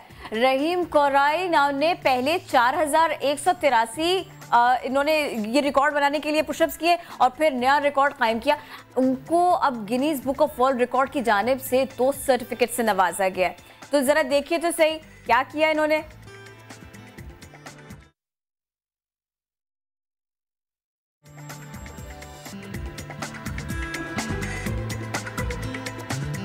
वापस आ जाए, मैंने देख लिया, बहुत अच्छा बच्चा है, बहुत अच्छा कारनामा है। तो मैं अब आपको ये बताना चाह रही हूँ कि हमारे पास आज जो हमारे टॉपिक्स हैं उनका बड़ा हिस्सा हमने कवर कर लिया, अब कुछ बाकी हैं। और जो सबसे अहम मामला है वो है रंग गोरा करने का। रंग आपका रूप कैसा, रंग कैसा भी हो, रूप आपका अच्छा होता है, इसके लिए गोरे रंग की ज़रूरत नहीं है। गोरा रंग एक झांसा है और ये झांसा कौन दे रहा है जी? Cosmetic industries. इनकी जानिब से यही किया जाता है कि ये लोगों को ख्वाब दिखाते हैं। ये एक अलहदा बहस है कि लोगों को गोरा रंग, चिट्टी चमड़ी क्यों चाहिए, ये क्रीमें, ये चीज़ें क्यों इस्तेमाल करनी है। लेकिन अब इनको वार्निंग जारी की गई है। वज़ीर मुमलिकत मौसमियाती तब्दीली हज़रताज गुल ने 31 दिसंबर तक कानून साजी और क्रैकडाउन का ऐलान कर दिया। कहा हमें चिट्टा करना बंद कर दो, अल्लाह ने जो कुछ दिया है इस पर बहुत खुश हैं। कॉस्मेटिक्स जो करने वाले हैं, ये जो मरकरी डाली जा रही है इसमें, ये सब कुछ जिल्द को नुकसान पहुंचा रहा है, जिल्द को उखाड़ रहा है। दिसंबर में कानून साजी हो जाएगी और इसके बाद जनाब बाकायदा क्रैकडाउन किया जाएगा। वो प्रेस कॉन्फ्रेंस कर रही थी और उन्होंने इसमें ये सब कुछ बताया। उन्होंने मजीद कहा कि अब लड़के भी खुद को चिट्टा करने की कोशिशें करने लग गए।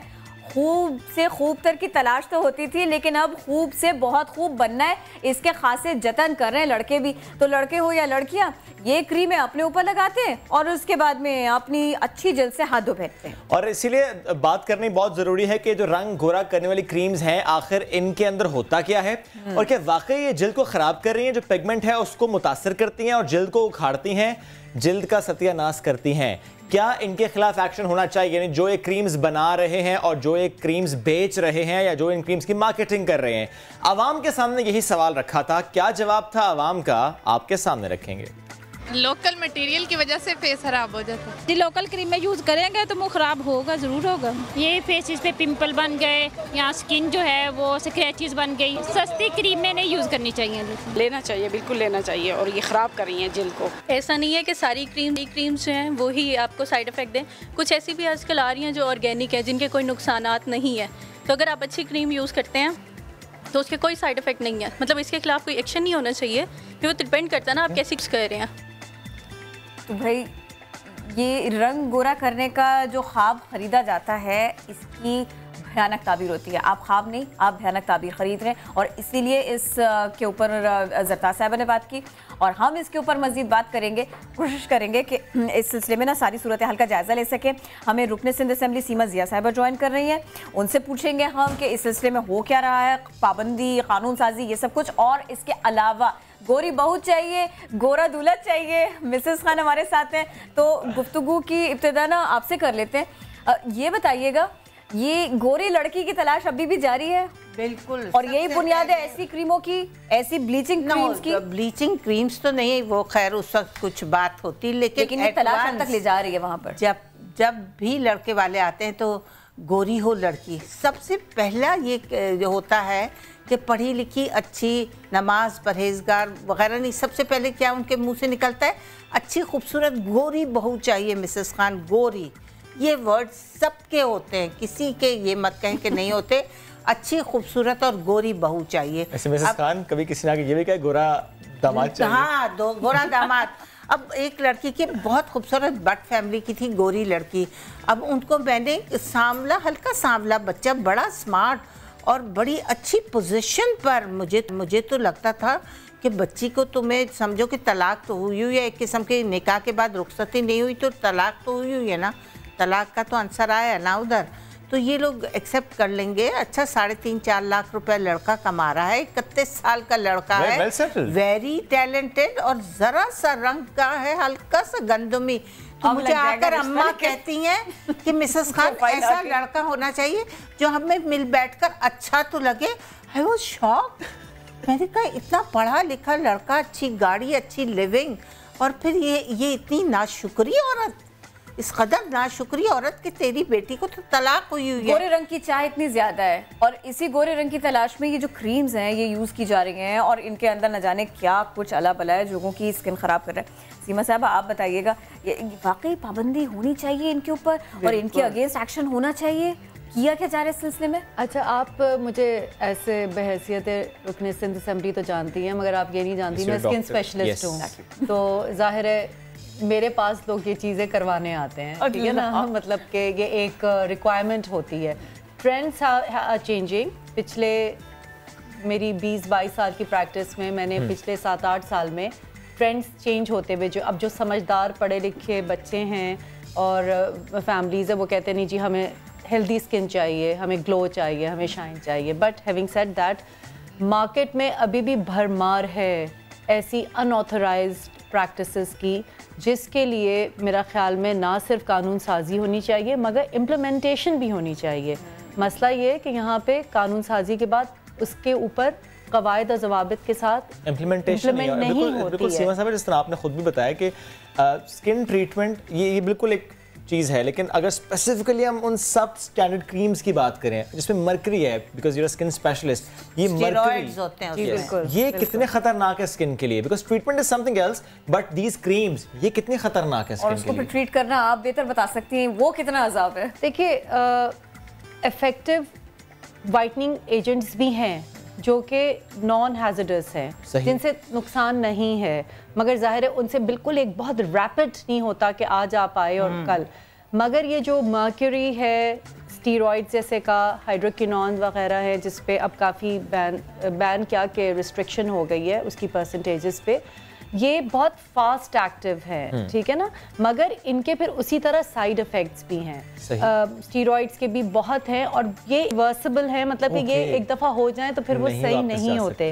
मर्क्यूरी के साथ तो वो इंटरनली भी हैं, जैसे स्टीरॉइड से तो सिर्फ ऊपर स्किन के ऊपर है और बहुत लॉन्ग टर्म पे शायद वो अगर कुछ और तरह की सप्रेशन करे, मगर मर्क्यूरी से तो स्लो पॉइजनिंग है, इरिटेबिलिटी के साथ नर्व डैमेज है, आपके साथ जो अगर माँ लगा रही है, बच्चा इन क्लोज कांटेक्ट है उसके ऊपर है, स्किन अच्छा, बच्चे ने नहीं लगाई, नहीं माँ ने लगाई, लेकिन उसका इम्पैक्ट बच्चे पर भी है। तो मतलब ये मेरा, और ये क्यों है, ये चीज़ें ये चीप है, सस्ती हैं, बहुत रैपिडली इनका इफेक्ट है, तो जाहिर है मेरा ख्याल में लोगों को वो जो क्लेम्स होते हैं कि रिजल्ट एकदम आ गया 7 दिन में गोरा, तो जो ड्रैप है, ड्रग रेगुलेटरी अथॉरिटी जो है पाकिस्तान की, उसको बिल्कुल ये जो है ना मॉनिटर करना चाहिए। हमारे यहाँ तो इन्फ्लक्स है हर चीज़ का, कहाँ से कोई पूछने वाला नहीं, करने वाला नहीं, चाइना से लेके कोरिया से लेके आप या लोकल जगहों पे, मैं तो मुझे तो यहाँ तक लोग आते हैं कि वो जी सैलून में गए, ये क्रीम दी, फिर स्टीरॉइड की 2 ट्यूब्स दिखाते हैं, उन्होंने कहा 2 ये मिलाओ और बस हर रोज़ लगाओ, तो ये बहुत चेक एंड बैलेंस नहीं है उस पर। लेकिन ये पता है लो मिडिल क्लास और गरीब लोगों में जिनमें अवेयरनेस नहीं है, वो मासी टाइप या गरीब लड़कियां, ये मैंने देखा लगाते हुए, जिनको अवेयरनेस है वो अब वो स्टिलमेंस लगाओ तो ये लगाओ तो वो 3-4 क्रीम्स मिलाकर घर में जो लगाती थी, जिनसे उनका ये स्किन बिल्कुल पतली हो जाती थी, और आपको पता है इतनी हीट वगैरह बाहर होती है और स्किन का प्रोटेक्शन खत्म हो जाता है। सीमा, मैं दोबारा आपकी तरफ आना चाहूँगा, मुझे ये बताएं, कभी ऐसे पेशेंट्स भी तो होते होंगे जिन्होंने इन क्रीम्स का इस्तेमाल किया जिसमें मर्करी है और उनको शायद या तो मालूम था या तो मालूम नहीं था, रिजल्ट्स के लिए किया, और स्किन इतनी भी ख़राब होगी जैसे आपने कहा इरिवर्सिबल होता है, तो वो एग्जैक्टली सिचुएशन क्या होती है स्किन की फिर उस वक्त? देखिए, मर्क्यूरी से ना थोड़ा सा contact dermatitis, roughening of the skin, फिर मुंह में मेटालिक टेस्ट और कॉन्टैक्ट डर्मेटाइटिस इस तरह है, फिर उसके बाद नर्व का है, उसके नर्व में इरिटेबिलिटी, नमनेस, ये सब नर्व्स के साथ है। मर्करी के साथ मेरे पास इतने नहीं आए, I be very honest, but steroids के साथ तो एवरी अदर डे। यानी ये मर्करी से बड़ा इशू स्टेरॉइड्स है। स्टीरॉइड्स का तो बहुत है, स्टीरॉइड का तो कोई रोकथाम ही नहीं है ना इस मुल्क में। हर चीज बताएंगे आप जो लोग देख रहे हैं उनको कि ये क्रीम अप्लाई करने के बाद में, स्टीरॉइड्स के बाद में वो क्या क्या प्रॉब्लम्स क्या क्या आ जाते हैं? हाँ, आई विश मैं आप लोग के लिए कुछ स्लाइड्स लेके आती। एक तो रंगत कुछ अरसे के बाद फटी फटी हो जाती है, कहीं बहुत सफ़ेद हो जाती है जी, स्पॉट्स में आपकी वो उक्रोनोसिस हम कहते हैं, फटी फटी सी रंग हो जाए। इब्तदाई तौर पे लोग इस चक्कर में जाते हैं कि वन टोन हो जाएगी, या बेटर टोन हो जाएगी। और उसके अलावा जो अभी इन्होंने भी कहा, I am really surprised and amazed कि आपको इतनी उसके बाद पतली हो जाती है, जो स्किन की थिकनेस होती है ना वो पतली हो जाती है, आपकी वेसल्स वगैरह बहुत ज़्यादा नज़र आने लगती है, एक अजीब सी टिश्यू पेपर टाइप की स्किन पेपरी स्किन हो जाती है, और फिर उसके ऊपर जाहिर है उसके ऊपर कोई भी चीज़ हो, डिजीज़ वगैरह, मतलब कि वो जल्दी हो जाता है, और ये जो है ना ये एक दफ़ा हो गया ये वापस ठीक नहीं होता, ये परमानेंट है। फिर दाने निकलना, एक्नी हो जाती है, बाल ज़्यादा हो जाते हैं, जहाँ लगाएं बालों की ग्रोथ ज़्यादा हो जाती है। उसके ये तो फिर भी रिवर्सिबल हैं ये चीज़ें, मगर उसके अलावा जो है आपका टेक्सचर, टोन और क्वालिटी जो है ना स्किन की वो भी ख़राब हो जाती है। और ज़ाहिर है अगर लॉन्ग टर्म अब बहुत सारी चीज़ों में हम खुद अपनी डिजीज़ में देते हैं, मगर वो मॉनिटर्ड होता है, कैलकुलेटेड होता है, ये अनसुपरवाइज्ड होता है और इनको ये नहीं पता कितना लगाना है। अच्छा क्या होता है शुरू में इमीडिएट फेडिंग और वाइटनिंग आती है, तो आप इंकरेज्ड हो जाते हैं कि ओह माय गॉड ये तो बिल्कुल अच्छा हो गया। वो करते करते करते और दूसरे इंसान को समझ जो लगा रहा होता है उसको खुद भी नहीं एहसास होता। अब आप हर एक आदमी नहीं नोटिस कर सकता कि थिन हो गई है स्किन या उसमें फट सी गई है, जब तक कि पूरी तरह बिगाड़ में आ जाए तब तक अंदाजा भी नहीं होता। आते हैं कि जी बाल फ्रेंड्स भी देखा देखी लगा रही होती हैं। देखिए आप कितने लोगों को देखें, वो आते हैं बालों के लिए। देखिए मॉनिटरिंग लॉ बहुत ज़रूरी है, मगर खाली हमारे यहाँ जो लॉ है ना रद्दी की टोकरी में जाते हैं। एग्जैक्टली यही आज बात भी मुकम्मल कीजिए और ये भी बताइए कि लॉ है, इम्प्लीमेंट हो और इस तरह से लोगों के हुस्न के साथ में, उनकी सेहत के साथ में, उनकी ज़िंदगी के साथ में ना खेला जाए। तो वाइटनिंग के लिए कह रही है ना, आजकल एस्थेटिक की भरमार है। ज़ाहिर है हर आदमी को एक ग्रूमिंग की और बेटरमेंट की आए, मगर जुल्म है। मैं पूरे पाकिस्तान का मुझे पता नहीं है, कराची और सिंध को तो मैंने बहुत स्टडी किया है। मैंने लॉ पास किया है 3 साल पहले क्वाकरी के ऊपर कि एस्थेटिक्स के अंदर आप जब तक क्वालिफाइड डर्मेटोलॉजिस्ट या प्लास्टिक सर्जन ना हो आप एस्थेटिक की आप नहीं कर सकते। यहाँ पे पार्लर्स नॉन क्वालिफाइड डॉक्टर्स भी नहीं, जिससे हमने खुद का वो क्रीम में स्टेरॉइड्स कहते हैं मिलाएं और लगाएं, लेजर्स कर रहे हैं, फिलर्स कर रहे हैं, पीआरपी और जो सारी हमारी एस्थेटिक की जो मशीनरी है उनके पार्लर्स में पड़ी हुई है, लेजर्स पड़े हुए हैं जो कि सीरियस चीजें हैं।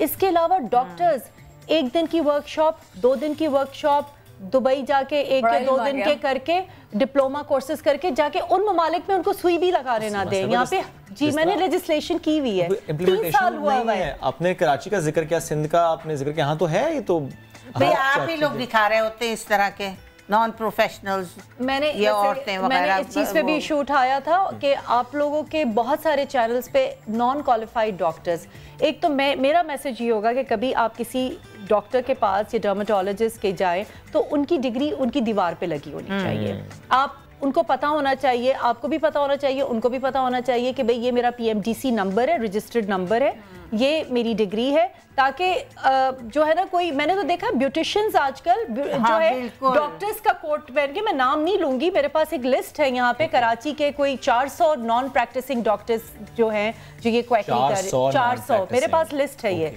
और मैं सिंध हेल्थ केयर कमीशन को भी बोल चुकी हूँ, हेल्थ मिनिस्टर को इनडायरेक्टली बोल चुकी हूँ अपनी स्पीचेस में। कोई आपके पास तो लिस्ट है फिर भी एक्शन नहीं हो रहा, कुछ नहीं होता, कुछ नहीं होता। अच्छा क्या होता है, बंद हो जाओगी तो बुलाते हैं रानी बाजी और इन बाजी और उन बाजियों को और सबको। हमने सुना आपको भी बुलाया नहीं, बट आई डोंट यूज ये यहाँ पे फिलर लगा दो तो यहाँ स्किन करो, ये जो प्रेजेंट करती है उसी को। देखिए अब तो मिसेस खान मामला तो बदल गया, अब तो फिलर्स और इस तरह के, हम तो इस अवेयरनेस की बात करते हैं, जिसने आपने भी खुद कहा कि जिसके पास डिग्री नहीं है उनसे तो हम भी कोशिश करते ना बात करें। यहाँ पे मॉडल्स, एक्ट्रेसेस जो कभी उन्होंने डिग्री ले ली होगी और उसके बाद एक दिन हम लोग की कोई कॉन्फ्रेंस या वर्कशॉप कर लेते हैं, अगले दिन उनके क्लिनिक्स खुले होते हैं और वो बिकॉज उनका क्रेजमा और चार्म इतना होता है कि लोग उनके पास जाते हैं कि वो शायद इतनी खूबसूरत है तो शायद हमें भी कर लेंगे। दूसरा पहलू भी है क्योंकि लोगों की डिमांड भी तो है, लोग जाते हैं, वो इनकरेज करते हैं कि ठीक है भाई आप हमारे पे ट्रीटमेंट अच्छा, अब आप ये देखें जो कर रही है उसके कितने चेहरे पर रिंकल्स है और वो एडवर्टाइज कर रही है मैं रिंकल फ्री बना दूंगी। अब आप उसको तो देखें ना, उसकी स्किन को देखें ना। अब हमने तो जिंदगी में कभी फेशियल भी नहीं कराया 70 साल की उम्र में। देखिए मॉनिटरिंग नहीं करवाया मैं फेशियल 70 साल में। I am 67 but I will B turning 70, तो मैं क्यों झूठ बोलूं भाई, ये क्या कर देगा आपका, क्या क्या क्या क्या मैजिक करेगा ये? It's the food you eat that makes your skin glow. It's not something you apply on your skin. It's the good healthy food you eat. Being a aesthetic and clinical dermatologist, मैं थोड़ा सा आप लोगों को बताऊं, number 1 monitoring बहुत ज़रूरी है, ठीक है, बहुत ज़्यादा करें, सब करें, जिनको आता है वो करें, मगर मॉनिटरिंग आपकी प्रॉपर क्वालिफिकेशन, सर्टिफिकेशन ये बिल्कुल बहुत ज़रूरी है, नंबर 1। नंबर 2 देखिए जो एंटी एजिंग क्रीम्स हैं, ये एंटी एजिंग है, सही एंटी एजिंग, ये एजिंग को रिवर्स करती हैं। ये नहीं करती हैं कि आपकी एजिंग नहीं होगी, मगर आप एज के हिसाब से आप देखें आजकल 50 की औरत 50 की नहीं लगती, जो 40 की है वो नहीं लगती। मुज़ायका क्या है, जो आपकी उम्र है आप वो लग जाए। There is no harm. I think at the age of 40 I was the most beautiful woman in my circle. You are. You're still very good. Thank you. No, what I'm trying, my message is कि देखिए there is no harm in aging gracefully. There's no harm in it. It's better. हमारे यहाँ पहले obesity बहुत होती थी, अब मैं देखती हूँ औरतें अपना आप को मेंटेन करती हैं, और ज़रूरी नहीं शादी हो गई बच्चे हो गए तो यू डोंट मेंटेन योरसेल्फ। मगर आपकी गवर्नमेंट की तब जब तक जो कंसर्न डिपार्टमेंट है, आई एम सो हैप्पी कि Zartaj has picked up this topic and being a federal minister, I hope prevention ministries भी देखें, क्योंकि अब हेल्थ का जो टॉपिक है वो प्रिवेंशन है, ठीक है? तो इसको बहुत सीरियसली मॉनिटर करें। ड्रग्स को कोई भी मैं अभी आप जाऊँ ना, मैं आपको प्रिस्क्रिप्शन के बगैर आपको मैं हैवी से हैवी स्टीरॉइड या मर्क्यूरी कुछ भी आपको मिल जाएगा। Thank you so very much. आप लोग हमारे साथ थी इस अहम मौजू के ऊपर, और दीगर मौजूद भी है ना, दीगर खबरें भी है ना। तो आपको जरा कनाडा से खबर देते हैं, जहां पर 49 साल एक शहरी हैं और उन्होंने पिछले 1 साल से तनकीद बर्दाश्त की है। तनकीद की जरूरत में इसलिए हैं क्योंकि पिछले साल अपने बेटे को स्कूल से उठा लिया था ताकि वो पूरा दिन वीडियो गेम खेल सके और फिर पैसा कमा सके। गैर मुल्की मीडिया के मुताबिक डियो खुद भी वीडियो गेम के दीवाने हैं और उनके पास तरह तरह के वीडियो गेम्स हैं, और उनका कहना है कि वो चाहते हैं उनके जो बेटे हैं ना वो भी ऑनलाइन गेमिंग ई स्पोर्ट्स को अपना करियर बनाए और जरिया माश बनाए। इसीलिए तो उन्होंने ऐसा किया था। उन्होंने शुरू से ही ये तय कर लिया था कि उनका बेटा बड़ा होगा तो वीडियो गेम का माहिर खिलाड़ी बनेगा, और इसीलिए जब जॉर्डन सिर्फ 3 साल का था तो उन्होंने उसके हाथ में गेम कंट्रोलर पकड़ा दिया था, और वीडियो गेम खेलने में जॉर्डन का टैलेंट जल्दी उनके सामने भी आने लगा। इस वक्त जॉर्डन 16 साल के हैं और कई मकामी और बैनुल अक़वामी वीडियो गेम मुकाबलों में हिस्सा ले चुके हैं, हज़ारों डॉलर्स के इनामात जीत चुके हैं। और कनाडा से थोड़ा सा आपको और आगे नहीं बल्कि वापसी की तरफ लाते हैं, पोलैंड लेकर चलते हैं। यहाँ पे खतरों के खिलाड़ी क्या गूगल चलाते हैं मैप, वाह वाह वाह। डिपेंड आप कहाँ से जा रहे हैं। ग्लोब मेरा ग्लोब, घूमी जाओ। लेकिन पोलैंड में खतरों के खिलाड़ी को वापस आए। ये खबर ऐसी है कि एक खिलाड़ी था, ये स्टंट कर रहा था, ये स्टंट इससे महंगा पड़ गया। 330 फीट की बुलंदी से छलांग लगाते हुए हिफाजती रस्सी टूट गई थी और 39 साल शख्स एयर बैग पर गिरा। ये अच्छा है कि एयर बैग पर गिरा था तो जान बच गई, बट रीढ़ की हड्डी में क्रैक आया है। और ये हम आपको खबर देते हैं। पोलैंड से बढ़ते हैं आगे और वापस आते हैं बल्कि कराची की बात करते हैं, क्योंकि आज हम जिस तरह गुफ्तगू कर रहे थे कि बारिश के बाद होता क्या है जनाब, कराची से बिजली रूट सी जाती है। वैसे बारिश के अलावा भी रूट जाती है, बट बारिश में ज़्यादा रूट जाती है और कई इलाके अंधेरे में डूबे रहते हैं। हाँ, बड़ा पक्का बहाना मिल जाता है उनको कि बारिश हो गया तो लाइट कैसे आएगी, कि क्या तावील होती है। वैसे एनीवेज खैर एनीवेज बढ़ते हैं आगे, और जब कराची की हम बात कर रहे हैं और एक शख्स है के इलेक्ट्रिक को उन्होंने शिकायत की, फिर उन्हें झेलना क्या पड़ा आपको ये दिखाते, क्योंकि जब घर जाने से पहले के इलेक्ट्रिक की शिकायत ऑफिस इसको फ़ोन किया गया तो फिर सामने से गाने सुनने को मिले।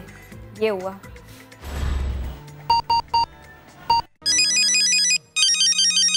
अस्सलामुअलैकुम, वेलकम टू के इलेक्ट्रिक। के इलेक्ट्रिक में खुशामदीद। उर्दू में हिदायत के लिए दबाएं। फॉर सर्विसेज बराए मेहरबानी इंतजार कीजिए। क्वालिटी के मयार को बरकरार रखने के लिए आपकी कॉल रिकॉर्ड की जा सकती है।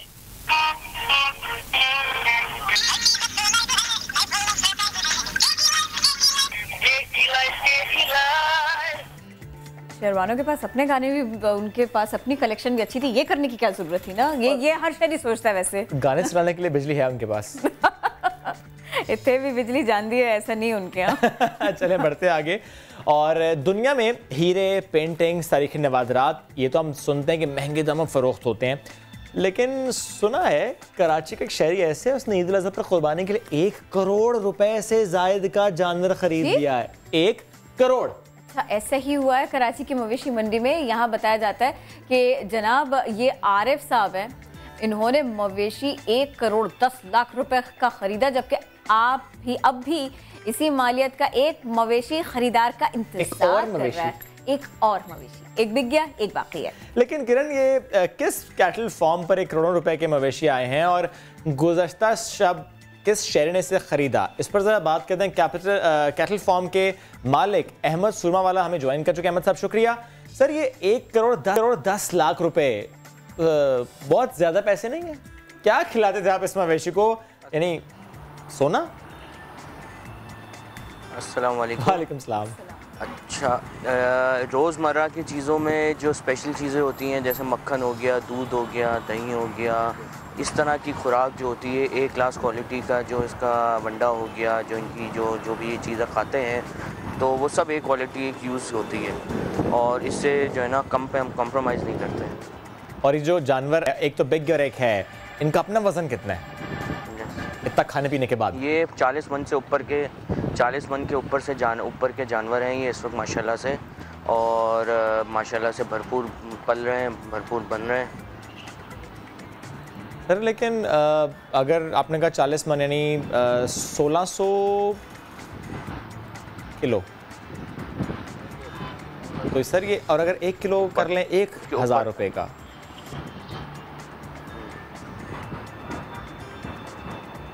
सर फिर भी लाखों में बनता है। ये करोड़ का मामला समझ नहीं आ रहा।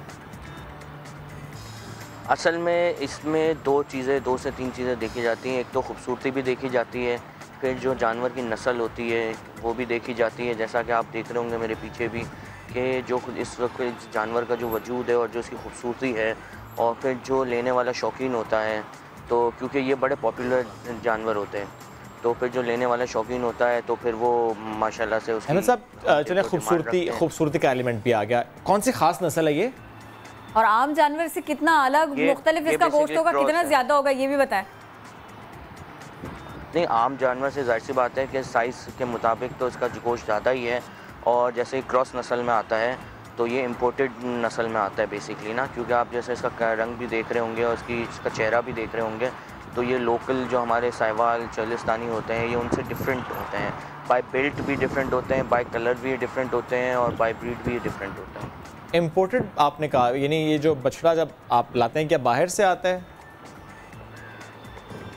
हाँ, कुछ जब ये छोटे होते हैं, बच्चे होते हैं, इनके बच्चे भी बाहर से इंपोर्ट होते हैं। जैसे कि आप कनाडा ले लें या आयरलैंड ले लें, इस तरह के ऑस्ट्रेलिया ले लें, इस तरह के जो है ना मुल्कों से इंपोर्ट होते हैं।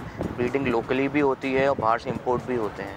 तो अब वो कुछ जानवर हमें इंपोर्टेड भी मिल जाते हैं, कुछ जानवर हमें लोकल ब्रीड पे इंपोर्टेड भी मिल जाते हैं। अच्छा, और ये भी बता दें, जो आपके बैकग्राउंड में जो इस वक्त जानवर खड़ा हुआ है, ये वो दूसरा जानवर है जिसकी कीमत भी करोड़ में ही है? 1 करोड़ रुपए खड़े हुए अल्हम्दुलिल्लाह। जी अल्हम्दुलिल्लाह 1 करोड़ रुपए इसके मांग रहे हैं। अब देखें कि इसका कौन शौकीन आता है या कौन इसको सराहने वाला आता है और वो क्या ऑफ़र लगाता है। अंदाज़ा आपका क्या है, कब तक ये आप ही के पास मेहमान रहेगा, कब आ जाएगा बायर और कब चला जाएगा ऐसे? इंशाल्लाह देखें by the end of next week हमारी उम्मीद है कि कोई ना कोई इसका कदरदान आ ही जाएगा। किसी ने इंटरेस्ट है 1 करोड़ रुपए देके इसको ले जाने के लिए? हाँ, काफ़ी लोगों ने इंटरेस्ट शो किया है और काफ़ी लोग इंटरेस्ट ले भी रहे हैं। अब देखते हैं कि अल्लाह किसकी नसीब में कुर्बानी रखते हैं। ठीक है अहमद साहब, आप तो साथ रहिएगा। इस वक्त हमें ज्वाइन भी किया है फारूक बलोच साहब ने, समा डिजिटल के बिजनेस रिपोर्टर हैं। फारूक, कैसे हैं आप? अल्लाह का शुक्र है। हैरान तो आप भी हुए होंगे, थोड़े से परेशान भी होंगे, हो क्या रहा है? 2 करोड़ रुपए एक साथ खड़े थे, अब 1 करोड़ रह गया। देखिए, बीइंग बिजनेस रिपोर्टर्स हम नंबर्स में बहुत बिलीव करते हैं और अकल में आने वाली बात नहीं है ये। बिल्कुल नहीं लग रही। बिल्कुल नहीं। देखें, वो कह रहे हैं एक तो नस्ल खास, खूबसूरती, वजन। अब ज़ाहिर है कनाडा से जानवर आया होगा, एयर ट्रैवल का भी तो खर्चा इंक्लूड करें। वो सही कर रहे हैं, इन चीज़ों से मैं इत्तफाक करता हूँ कि एक तो ईद के दिनों में वैसे भी प्राइसेस 20-25-30% बल्कि 50% ऊपर चले जाते हैं, प्लस खूबसूरती, वज़न और जानवर की उम्र, ये चीज़ें भी काउंट करती हैं। लेकिन इन सब चीज़ों को लेते हुए भी जहन में मतलब 1 करोड़ सिर्फ 1 करोड़ 10 लाख शायद उन्होंने बताया। वैसे 1 करोड़ 10 लाख कितने को होते हैं? I mean, कितने को होते हैं? इसको अगर मैं समझता हूँ कि 5-5 हज़ार वाले नोटों की यानी 100 वाली गड्डियाँ रखें तो 22 गड्डियाँ आपको चाहिए, जो एक थैला या एक बड़ा ब्रीफ केस आपको चाहिए। ये बताइए वो थैला कितना बड़ा होगा जो इसका टैक्स का कटेगा इसमें से वो बताएं आप। अगर इसमें से गवर्नमेंट टैक्स से मुताल्लिक ये मेरे ख्याल में FBI वाले भी देख रहे होंगे, उनका काम आसान कर दिया। वो बड़ी कोशिशें कर रहे हैं कि लोगों की टैक्स प्रोफाइलिंग कर रहे हैं ऑनलाइन डेटाबेस, तो ये ट्रांजैक्शन लेकिन लाइफ स्टॉक पर है टैक्स का मामला? नहीं आई थिंक ये टैक्स पे नहीं, लेकिन इनकम पे लगता है। तो जिन्होंने ख़रीदा है 1 करोड़ दिए हैं, ऑब्वियसली FBR के कान खड़े होंगे कि भाई 1 करोड़ कहाँ से आए आपके पास। जिन्होंने बेचा है होपफुली ये सुरमा वाला साहब बड़े मशहूर ट्रेडर हैं, मेरे ख्याल में ये रजिस्टर्ड ट्रेडर्स में से ही होंगे, लेकिन ट्रेडिंग कम्युनिटी जनरली जो है उनके ऊपर बड़ी तनकीद है कि वो टैक्स पे नहीं करते, जबकि वो इकॉनमी का एक 5वां हिस्सा है, 20% को रिप्रेजेंट करते हैं। तो अगर मैं आसान अल्फाज में कहूँ कि अगर मैं जब इनकम टैक्स फाइलर आप बनते हैं तो उसमें एक वेल्थ स्टेटमेंट आपको भरना होता है, इनकम और एक्सपेंस का स्टेटमेंट होता है। तो अगर मैं अपने एक्सपेंसेस में 1 करोड़ शो कर दूँ कि मैंने गाय ली है, तो एक तरह से अगर फ़र्ज़ करें ये पैसा कि 2 नंबर तरीके से मेरे पास आया तो मैं इसको वाइट कर सकता हूँ। तो ये चीज़ें हो सकती हैं, बट ये डिपेंड करता है। खाना होता है जिसमें ये लिखा हुआ होता है कि गाड़ी कितने की, घर कितने का, कितने आपके रिजर्व्स हैं, जेवर कितना है, बच्चों की स्कूल फीस कितनी गई है। ये नीचे ये तो नहीं आएगा जानवर कितने का था जो कुर्बान किया था, तादाद क्या थी? मेरा नहीं ख्याल ये एसेट में आएगा क्योंकि ये कुर्बानी का जानवर है। आई डोंट थिंक ये एसेट तो आपके पास जो पोजीशन में ये आई थिंक एक्सपेंस साइड पर आप उसको डिक्लेयर कर सकते हैं। उसमें ये होगा आपकी इनकम आप 1 करोड़ से कम शो कर सकते हैं कि ये 1 करोड़ मैंने यहाँ खर्च कर दिया। तो अगर फ़र्ज़ करें कोई ऐसी क्वेश्चनेबल इनकम होती जिस पे कहते हैं 1 करोड़ का हिसाब दो, आपने कहा ये तो मैंने जानवर खरीद लिया, मेरा एक्सपेंस हुआ है, ये कम हो सकता है। और जो सिनेरियोज पॉसिबल हो सकते हैं, मैं नहीं कह रहा ऐसे ही हुआ होगा, मैं किसी की जो कुर्बानी का जज्बा उस पर शक नहीं करना चाहिए, बट इस वक्त जो मुल्क के हालात हैं वो सबके सामने हैं। या आपके सामने हमारे मेयर साहब रो रहे हैं कि मुझे सिंध गवर्नमेंट से पैसे नहीं मिलते, सिंध गवर्नमेंट जो CM साहब वो कह रहे हैं मुझे इस्लामाबाद से नहीं मिलते, इस्लामाबाद अलग रो रहा है कि हमारे 50% से ज़्यादा। आदमी ये रो रहा है कि भैया इस मद में नहीं कट रहे थे तुम इसमें भी ले लो। अब जो देख रहा होगा ना वो आपकी बात से यही सोच रहा होगा। क्योंकि इनकम पे जब टैक्सेस नहीं लगते तो हुकूमत जो है वो आपके जो परचेजेज हैं यानी जो सेल्स टैक्स ड्यूटी वगैरह वो बढ़ाती हैं और वो फिर गरीब पिसता है।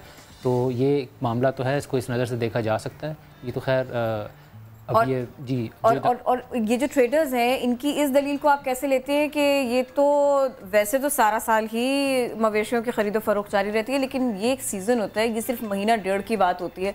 ये जो जितने भी फंड्स जनरेट हो रहे हैं, जितनी खरीदो फरोख्त हो रही है, इस महीने की बात है खाली।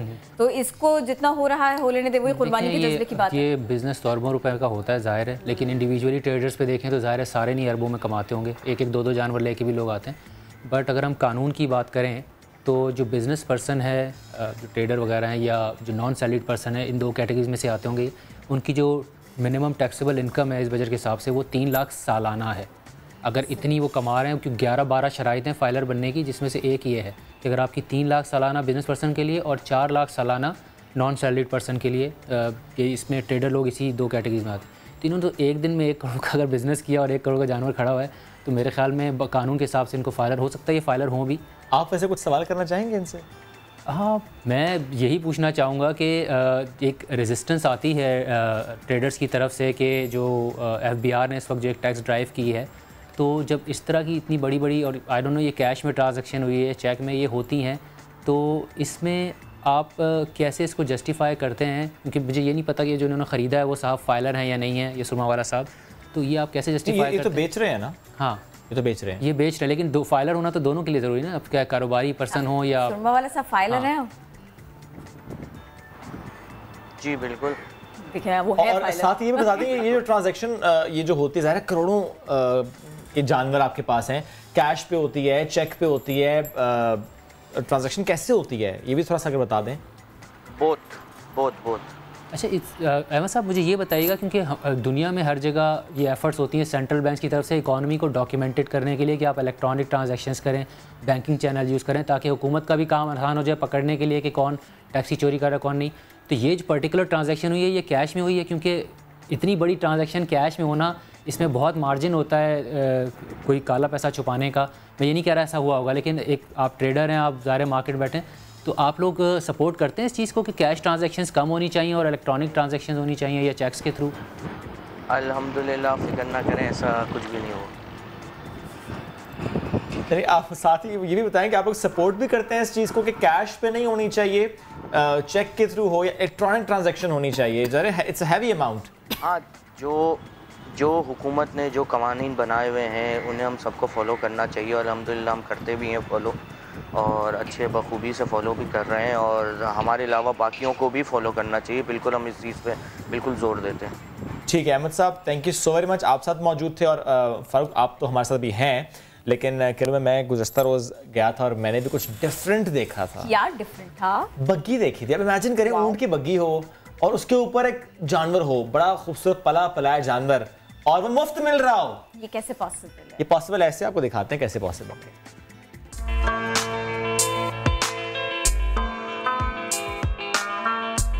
ये है वो मौसम जब हर जानिब एक सदा आती है कि भैया कितने की ली, लेकिन अब है नया सवाल, कैसे ली? ये सवाल इसलिए है कि मुनफरिद मार्केटिंग आइडियाज़ हैं कराची में। गुज़श्ता साल भी ज़बरदस्त मार्केटिंग आइडियाज़ थे और इस साल भी कुछ ऐसा ही है।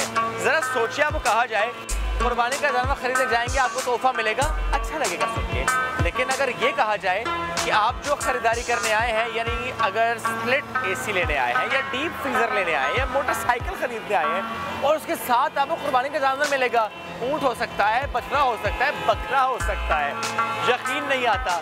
यही वो मुनफरिद मार्केटिंग आइडिया है जिसकी इम्प्लीमेंटेशन है कराची में, और एग्जैक्टली हो क्या रहा है और कैसे आपको कुर्बानी का जानवर मिल जाएगा, ये सब जानने के लिए आप रहिए मेरे साथ।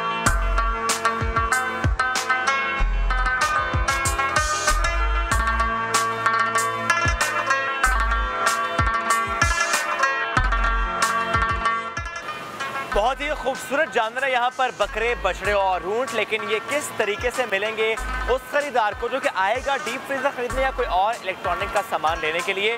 प्रोसीजर क्या है, इस पर बात करते हैं। हमें ज्वाइन किया है सुफियान ने, he is an employ here, और साथ साथ सोशल मीडिया भी देख रहे हैं इनका कि वहाँ पर क्या चले, क्योंकि जाहिर है जब एक कंपेन है तो उसको सोशल मीडिया पर होना भी बहुत ज़रूरी है। सुफियान कैसे हैं आप? सर आपको ज़बरदस्त, अल्हम्दुलिल्लाह। सुफियान मुझे ये बताएं कि कितने जानवर हैं और ये मिलेंगे कैसे? सर हमारे पास तकरीबन 100 के करीब बकरे हैं और 25 के करीब हमारे पास गायें हैं और 10 के करीब ऊँट हैं। तो ये अब मिलेंगे कैसे, ये आपका सवाल अच्छा है। अब ये मिलने का तरीका ये है कि आप कोई भी आइटम परचेज़ करें इलेक्ट्रॉनिक्स हमारी किसी भी आउटलेट से, ठीक है, कराची में तकरीबन 30 के करीब हमारी आउटलेट्स हैं इमरान के नाम से, तो आप कुछ भी परचेज़ करें और आपको कूपन मिलेगा, आप कूपन फिल करके आप डाल दीजिए और बदरिया कुरानदाजी चांद रात वाले दिन लाइव यहाँ पे कुरानदाजी होगी, जिसमें आपको आपके नसीब में जो भी गिफ्ट हुआ, चाहे वो बकरा हो, चाहे वो गाय हो, चाहे वो ऊँट हो, तो मिल जाएगा। अब ये बताएं, जैसे यहाँ पर 3 बगियाँ मौजूद हैं, तो क्या यही 3 बगियाँ कराची के हर इलाके में जाती हैं कि और बगियाँ भी हैं? हाँ जी, और भी हैं। हमारे मलीर को भी कवर करने के लिए 3 बगियाँ हैं। इसके अलावा सुरजानी, नॉर्थ नाजमाबाद, न्यू कराची, इधर भी हमारे चल रहा है। लांडी कोरंगी में भी हमारी यही बगियाँ चल रही हैं और ओवरऑल पूरे कराची को हम कवर कर रहे हैं। सही। अच्छा सुफियान, क्योंकि आप खुद सोशल मीडिया पे इतने एक्टिव भी हैं, तनकीद भी होती आई है और आपने देखी भी होगी स्पेसिफिकली कुर्बानी के जानवर से मुतालिक, क्योंकि कहा जाता है ज़रा कुर्बानी है बड़ा एक सेंसिटिव और एक सेक्रेड मामला होता है, बड़े प्यार मोहब्बत से हम जानवर लेकर आते हैं, कुर्बान करते हैं अल्लाह की राह में। तो इस तरह आपको नहीं लगता कुर्बानी का मजाक है ये, क्योंकि ये तनकीद है, मैं इसका जवाब चाह रहा हूँ आपसे। सर मैं आपको सिर्फ एक चीज़ क्लियर कर दूँ कि ये हम कुर्बानी की नीयत से नहीं, हम एज अ गिफ्ट दे रहे हैं। सही सही सही। तो अब गिफ्ट तो ये है कि अगर आपको कोई गिफ्ट मिल गया वो आपकी मर्जी, आप अपने पास रखें या उसकी कुर्बानी करें, ये तो आपके ऊपर। इस पर हम उलमाओं से फतवा ले चुके हैं, उसके बाद ही हमने सारा प्लान बनाया था। पहले हमने उलमाओं से डिस्कस करी कि हम ये चीज़ करना चाह रहे हैं, तो उन्होंने कहा आप गिफ्ट के तौर पे तो दे सकते हैं, कुर्बानी की नीयत से नहीं। तो हमारा यही है क्राइटेरिया कि हम सिर्फ गिफ्ट पे दे रहे हैं, कुर्बानी की नीयत से नहीं दे रहे। अच्छा ये बड़ा खूबसूरती से आपने इसको एलैबोरेट कर दिया कि एज अ गिफ्ट दे रहे हैं और एज अ गिफ्ट आप लोग दे रहे हैं। Thank you so very much. और जैसा सुफियान साथ मौजूद थे और उनका ये मौक़िफ़ है कि ज़रा अगर तनकीद हुई भी है और तनकीद तक पहुँची भी है तो वो एज अ गिफ्ट बहरहाल दे रहे हैं और इस पर उन्होंने मुशावरत भी किया। बट एनीवेज़ जैसा मेरे इस वक्त बैकग्राउंड में भी है, बकरे हैं और जिस तरह सुफियान ने बताया कि 100 बकरे और 25 बछड़े और 10 ऊँट ये दिए जाएंगे, बज़रिया कुरानदाजी दिए जाएंगे। और जहाँ जहाँ आउटलेट्स हैं कराची में इनकी, वहाँ ये कुरानदाजी होगी और लेट्स सी कौन बछड़ा या ऊँट या बकरा लेकर जाने में होता है कामयाब। तो बगियाँ कैसी लगी आपको? अच्छी, बहुत ज़बरदस्त। बगियाँ खूबसूरत थी। बट एनीवेज फिर भी हम जिस तरह उसमें गुफ्तगू भी करते हैं, जिस तरह वहाँ पे बताया उन्होंने कि यार मशावरत की इस पर और मजहबी स्कॉलर से बात की, तो हम इस पर दोबारा राय शामिल करते हैं। कुर्बानी का मामला ऐसा है कि इसमें कहीं कोई शक नहीं होना चाहिए। बिल्कुल। तो गुलाम हैदर साक़ी साहब मजहबी स्कॉलर हमें ज्वाइन कर चुके हैं, बहुत शुक्रिया सर। सर ये मैं गया यहाँ पर और यहाँ पे जो ऐड था फ्रिज, डीप फ्रीज़र, AC, इसके साथ को ये ख़रीदने आए और कुर्बानी का जानवर ले जाएं, लेकिन खैर जब मैंने पूछा तो उन्होंने कहा कि वो होता है कि कूपन आप भरते हैं और उसमें कुरानंदाजी में वो जानवर निकलता है, फिर जानवर क्योंकि आपकी मलकियत है तो आप उसमें कुर्बानी कर सकते हैं, उसमें कोई मजाक नहीं। मैं चाह रहा हूँ आप इस मामले पर रोशनी डालें क्योंकि ज़ाहिर है इट्स अ सेंसिटिव इशू। बिस्मिल्लाहिर्रहमानिर्रहीम। लन यनालल्लाह लुहूमुहा वला दिमाउहा वलाकिन यनालुहु तक़वा मिनकुम। अल्लाह ताला कुरान मजीद में इरशाद फरमाता है कि तुम्हारी कुर्बानी का गोश्त और खून हरगिज़ नहीं पहुँचता, वलाकिन यनालुहु तक़वा मिनकुम, बल्कि तुम्हारा तक़वा अल्लाह की बारगाह में पहुँचता है। आप देखें, नया दिन की वसातत से बड़ा अहम और इम्पॉर्टेंट टॉपिक है। जितने भी पाकिस्तान और दूसरे कंट्रीज़ में लोग बैठे हैं वो इस प्रोग्राम को सुन रहे हैं। कुर्बानी देते वक्त पहली चीज़ तकवा इख्तियार करनी चाहिए। अगरचे कुर्बानी की जो शराइत हैं वो 4 शराइत और हैं कि जिस शख्स पर कुर्बानी वाजिब होती है यानी कि उसको कुर्बानी करनी चाहिए। उन शराइत में अगरचे ये चीज़ तो नहीं है कि वो मार्केट में किस जगह से बकरा ले रहा है, फ़लाँ जगह से बकरा ले या फ़लाँ जगह से बकरा ना ले, लेकिन उन शराइत के अंदर सबसे पहली और बुनियादी चीज़ जो नस्से कुरान से साबित है वो तकवा है। आप देखें, हम नमाज़ पढ़ते हैं, रोज़ा रखते हैं, हज करते हैं, ज़कात देते हैं, इस्लाम के बुनियादी अरकान पर अमल पैरा होते हैं। अगर हमारे अंदर तकवा पैदा नहीं होता, तकवा पर अमल दरामद नहीं करते, तो ये सारे जितने भी आमाल हैं ये अल्लाह की बारगाह से रद्द कर दिए जाते हैं। इनका कोई अजर व सवाब अल्लाह की बारगाह से नहीं मिलता। लिहाजा ये बड़ा अहम जो टॉपिक है कि ऐसा शख्स जो मार्केट के अंदर डीप फ्रीज़र, फ्रिज और दूसरी चीज़ें, मोटरसाइकिल वगैरह सेल कर रहा है और साथ कुर्बानी के बकरे उन्होंने और बिछड़े वगैरह अब वो साथ इसको सेल आउट कर रहे हैं, अगरचे शरन इसमें कोई कबाहत नहीं है, यह तोहफ़तन अवामुन्नास को दे सकते हैं। और इसको इन्होंने एक ट्रेंड दिया है, क्योंकि हर चीज़ को सेल आउट करने का एक ट्रेंड होता है, तो माशरे के अंदर इन लोगों ने ये एक ट्रेंड दिया है कि इसी बहाने लोगों को कुर्बानी की तरगीब भी मिलेगी, उन तक तोहफा भी पहुंचेगा। और अगर इन लोगों की नीयत साफ है कि जो चीज़ें हैं उन चीज़ों की मखसूस आमदन भी हमें मिल जाए और कुर्बानी का ये जो तोहफ़ा है ये भी लोगों तक पहुंच जाए, तो ये अगरचे अच्छा अमल है, लेकिन इसमें 2-4 बुनियादी चीज़ें जिनका ख्याल करना चाहिए। सबसे पहली चीज़, नबी पाक सल्लल्लाहु अलैहि वसल्लम ने फरमाया कुर्बानी के जानवरों की उम्र देखनी चाहिए। ऊँट 5 साल का, इसी तरह गाय या भैंस का जो बिछड़ा है वो 2 साल का, और बकरी का जो बच्चा है जिसको बकरा कहते हैं वो 1 साल का, और दुम्बा जो है वो भी 1 साल का। लेकिन अगर दुम्बा या मेंढा दूर से देखा जाए 6 माह का हो लेकिन लगता साल का हो तो उसकी कुर्बानी भी जायज़ है। सही। और इन जानवरों में इस चीज़ का भी ख्याल रखा जाए कि कोई जानवर ऐबदार ना हो। मिसाल के तौर पर किसी जानवर का सींग टूटा हो, किसी जानवर के कान खराब हो, किसी जानवर के थन टूटे हों, किसी जानवर की हड्डी क्रैक हो, किसी जानवर के दांत ही ना हो, कोई जानवर चरने के काबिल ना हो, किसी की हड्डियों में मगज़ ही ना हो, यानी कि ऐसा जो हल्का जानवर है जिसको मार्केट में सेल करने के काबिल नहीं है, वो इन प्रोडक्ट के ये साथ लगा दें और हम खुशी खुशी वो बकरा जो है वो घर लाकर ज़िबा कर दें और हम कहें हमारा इसमें क्या कसूर है। मेरे इस नया दिन की वसातत से ये बड़ा अहम प्रोग्राम जो है इसका पैगाम आप तक पहुंचा रहा हूँ कि कुर्बानी आप करें निहायत मोहब्बत के साथ। हज़रत सैयदा आयशा रज़ियल्लाहु अन्हा इरशाद फरमाती हैं, नबी करीम सल्लल्लाहु अलैहि वसल्लम ने फरमाया कि कुर्बानी के दिन कोई अमल अल्लाह की बारगाह में इतना महबूब और इतना पसंदीदा नहीं होता जितना कि कुर्बानी के दिन अल्लाह की बारगाह में कुर्बानी करने का अमल अल्लाह को पसंदीदा होता है। और एक और जगह फरमाया कि जो कुर्बानी है, जो शख्स कुर्बानी देता है, सहाबा ने पूछा या रसूलल्लाह ये कुर्बानी क्या है? फरमाया ये तुम्हारे बाप हज़रत इब्राहीम अलैहिस्सलाम की सुन्नत है। तो कहा इस पर अजर का क्या बदला मिलेगा? हुजूर अलैहिस्सलाम ने फरमाया जानवर के हर बाल के इव्ज़ अल्लाह तुम्हारे नाम अमाल में नेकी लिखेगा। और अगली आखिरी बात हुजूर अलैहिस्सलाम ने फरमाया ये कुर्बानी का जानवर जो तुम ज़िबा करते हो, ये क़यामत के दिन जहन्नुम से हिजाब होगा, पर्दा होगा, जो क़यामत के दिन तुम्हें जहन्नुम से जाने में बचा कर तुम्हें जन्नत का मेहमान। बहुत शुक्रिया। आप हमारे साथ गुलाम हैदर साक़ी साहब, फ़ारूक बलोच हमारा साथ दे रहे थे सारी गुफ्तगू में। बेहद शुक्रिया इस मौजू के ऊपर। और साक़ी साहब, आपने तो जितना कुछ हमें बताया, यकीन कीजिए लोगों की मालूमात में इजाफा हुआ। जल्दी से आगे बढ़ना पड़ेगा, बच्चों की बात करनी पड़ेगी।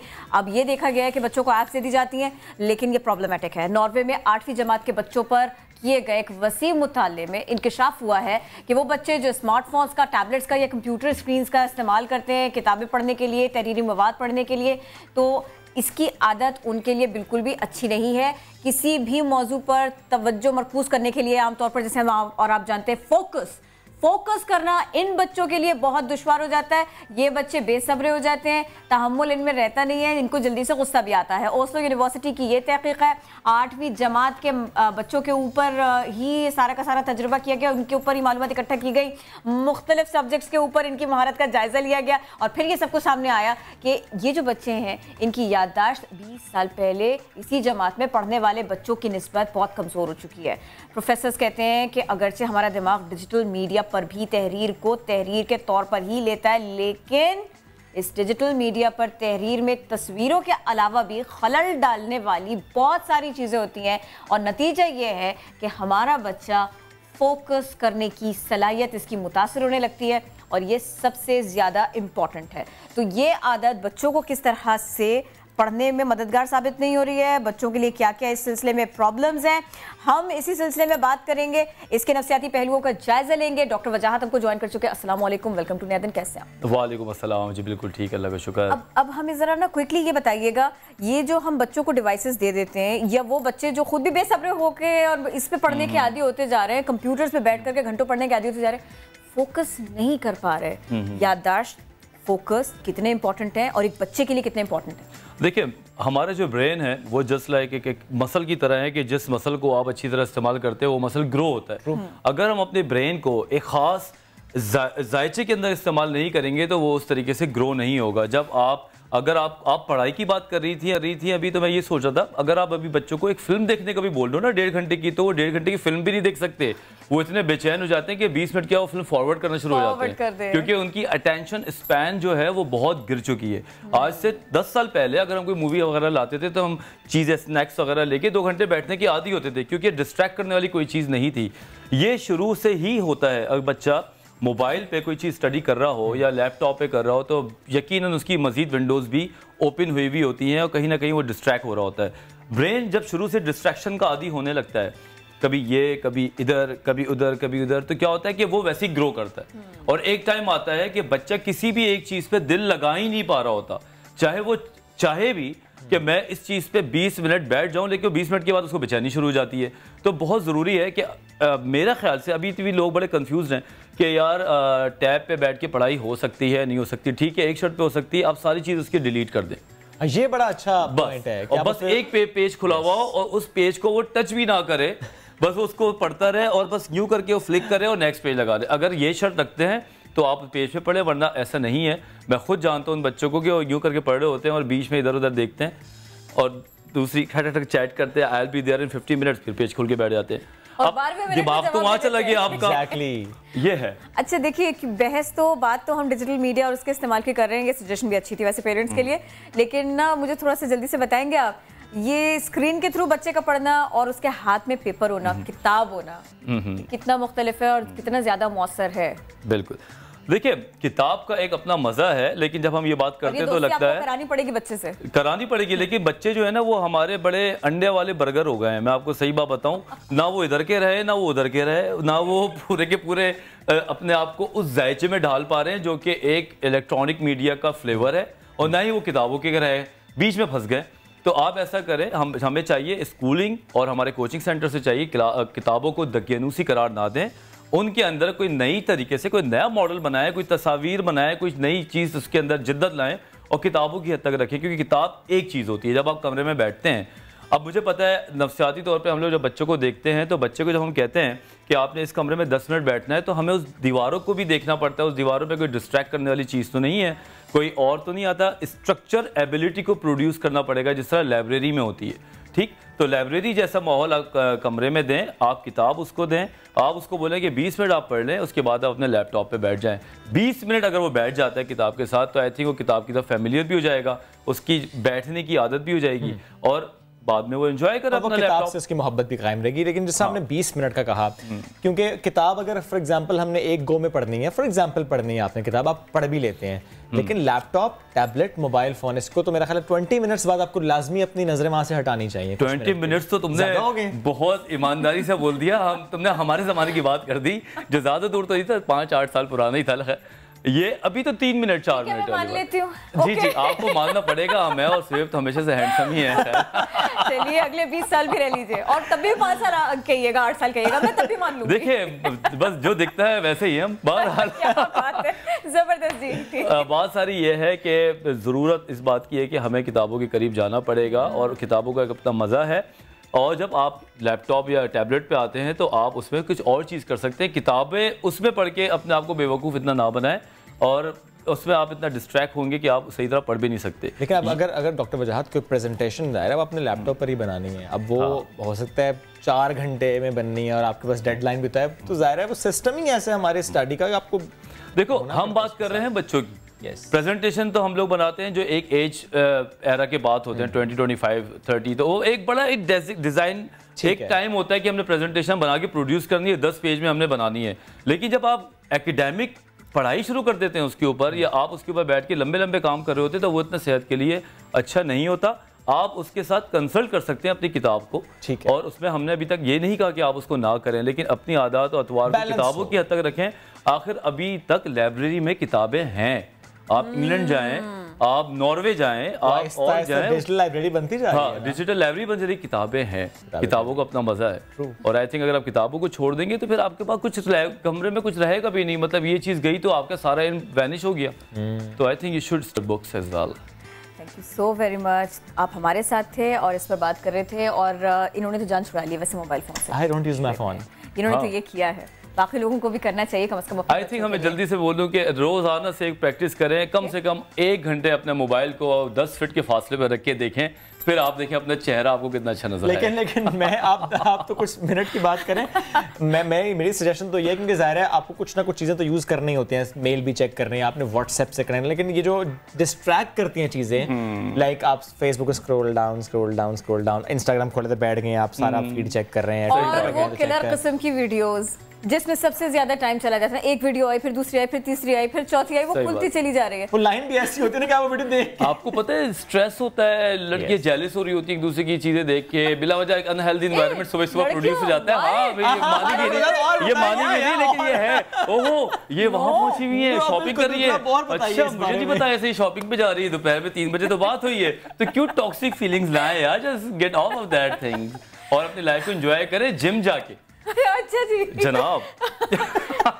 ये आए थे तब भी यूज कर रहे थे सोशल मीडिया, मैंने देखा था। मैंने भी देखा था, अभी भी फोन साइड पर रखा है। तो थोड़ा सा स्नैपचैट बना लेते हैं ताकि दिल खुश कर 25-30 एक दिन में। कैट फिल्टर तो यूज नहीं करते, बहुत खतरनाक है वो आजकल। नहीं मैं वो नहीं करता, लेकिन ये है कि हाँ एंजॉय करने की हद तक टेक्नोलॉजी है, we should enjoy that thing but not your life. Enjoy वाली बात तो सही, लेकिन आपको नहीं लगता एडिक्शन की तरफ भी तो मामला चले गए? फॉर एग्जांपल मुझे बताएं, ये फोन में अगर आपसे अभी ले लूं 1 घंटे के लिए, क्या फीलिंग्स होंगी? मैं टू बी वेरी ऑनेस्ट, मुझे कोई खास बात नहीं की तो मुझे अगर तुम मुझे एक अच्छा सा नाश्ता करा दोगे, मोबाइल रख दोगे, तो मैं नाश्ता कर लूंगा आराम से बैठ के। इमोशनली डिटैच हुआ हूं मैं, और आई थिंक हमें इमोशनली मोबाइल से डिटैच होना चाहिए। हम अपनी चीजों को अपने मामलात को खुद मैनेज करेंगे, वही इंपैक्ट बच्चों पर आएगा, वो उसको देखते जाएंगे। They see you, they don't hear you, they see you, वो फिर आपको वही चीज कॉपी करते हैं। अगर आप कहेंगे कि फोन यूज ना करो तो नहीं, आप खुद छोड़ेंगे फोन। हाँ they follow you, फिर वो बाद में बोलते हैं कि मम्मा खुद कर रही होती है, हमें कहती है। बोलेंगे भी नहीं, वो करेंगे, करते ही चले जाएंगे। थैंक यू, आप हमारे साथ थे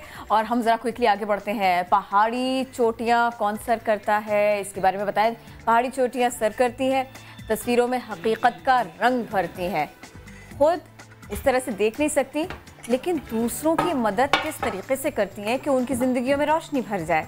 हम बात कर रहे हैं एक बाहिम्मत खातून की, ज़रीना हसन इनका नाम है, और यकीन कीजिए ब्रशेस को ढूंढती हैं लेकिन यूँ लगता है कि इनको रंग नहीं ढूंढने पड़ते। मेरे और आपके दिल की बात इनके कैनवस पर दिखाई देती है, और सिर्फ इनके कैनवस पर ही नहीं, इनके लफ्ज़ों से भी लोगों को एनर्जी मिलती है। इनसे देखना, इनसे बात करना, इनका जो एक्सपीरियंस है मुहिम जो का ख़ास तौर पर, ये पत्थरों को छूना और फिर उसके बाद में ये सब दूसरों को बड़े आराम से बता देना, ये सब कुछ करती हैं। तो आज हमारे साथ हमारी मेहमान बनी हैं आप। वेलकम टू नर्दन, कैसी हैं? Thank you. अस्सलाम वालेकुम। बिल्कुल ठीक। सलाम। मैं अभी फुटेज में भी, हमने जो वीडियो आपकी प्ले की उसमें भी मैं देख रही थी, जैसे आप ब्रशेस को देख रही हैं, चीज़ों को छू रही हैं और फिर लोगों को आप मोटिवेट करती हैं। एक साथ बहुत सारे काम, और हर काम को पूरी तरह भरपूर तरीके से कर लेना, कर पाना। हमें भी बताएं ना कैसे हो पाता है ये?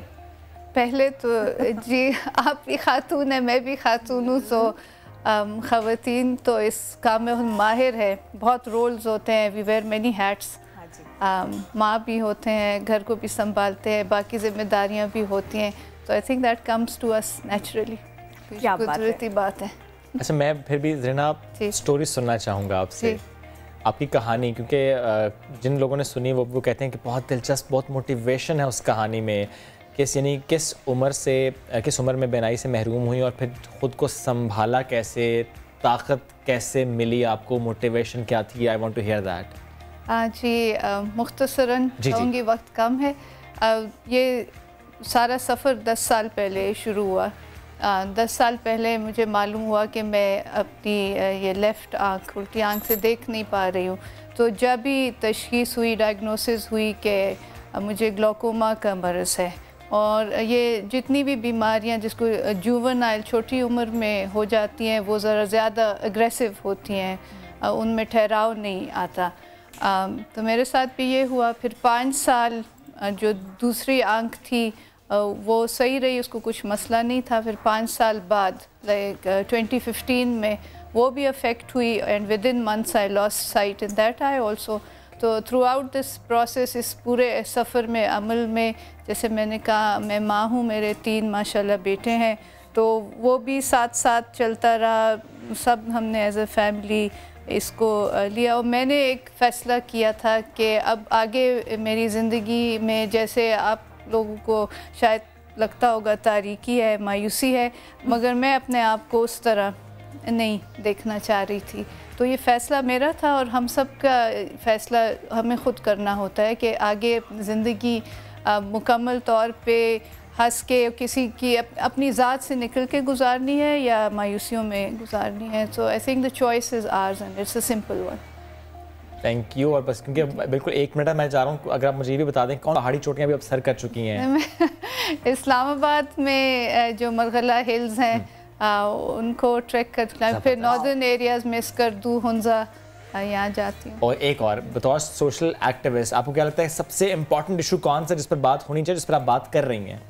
मल्टीपल इश्यूज़ है जी। मेरी approach at the same time मतलब 3-4 मौजू हैं। एक तो डिसेबिलिटी के अवेयरनेस, इसका आगाही, और इसमें सबसे बड़ी बात यह है कि जो डिसेबल्ड ख़ुद है वो ख़ुद अपने आप को ज़रा सर उठा के जीना सीखे, तो ऑटोमेटिकली जैसे आपका रवैया होता है आपको उसी तरह रिस्पांस मिलता है। एजुकेशन की बात आती है, हेल्थ केयर बहुत इम्पॉर्टेंट है, ये मैं 1 मिनट लेके कहना चाहूँगी, जो मुझ पर गुजरी, क्योंकि मैं डॉक्टर भी हूँ और मरीज़ भी हूँ। तो medical ethics are very important. Doctor मरीज़ को भूल ना जाए, उसके आगे रिहेबिलिटेशन, काउंसलिंग, रेफरल, ये बहुत ज़रूरी है। Thank you so very much. वक्त कम था, दोबारा आपको ज़रूर हम बुलाएंगे, और वक्त खत्म हो गया, मुलाकात होगी कल दोबारा, तब तक के लिए।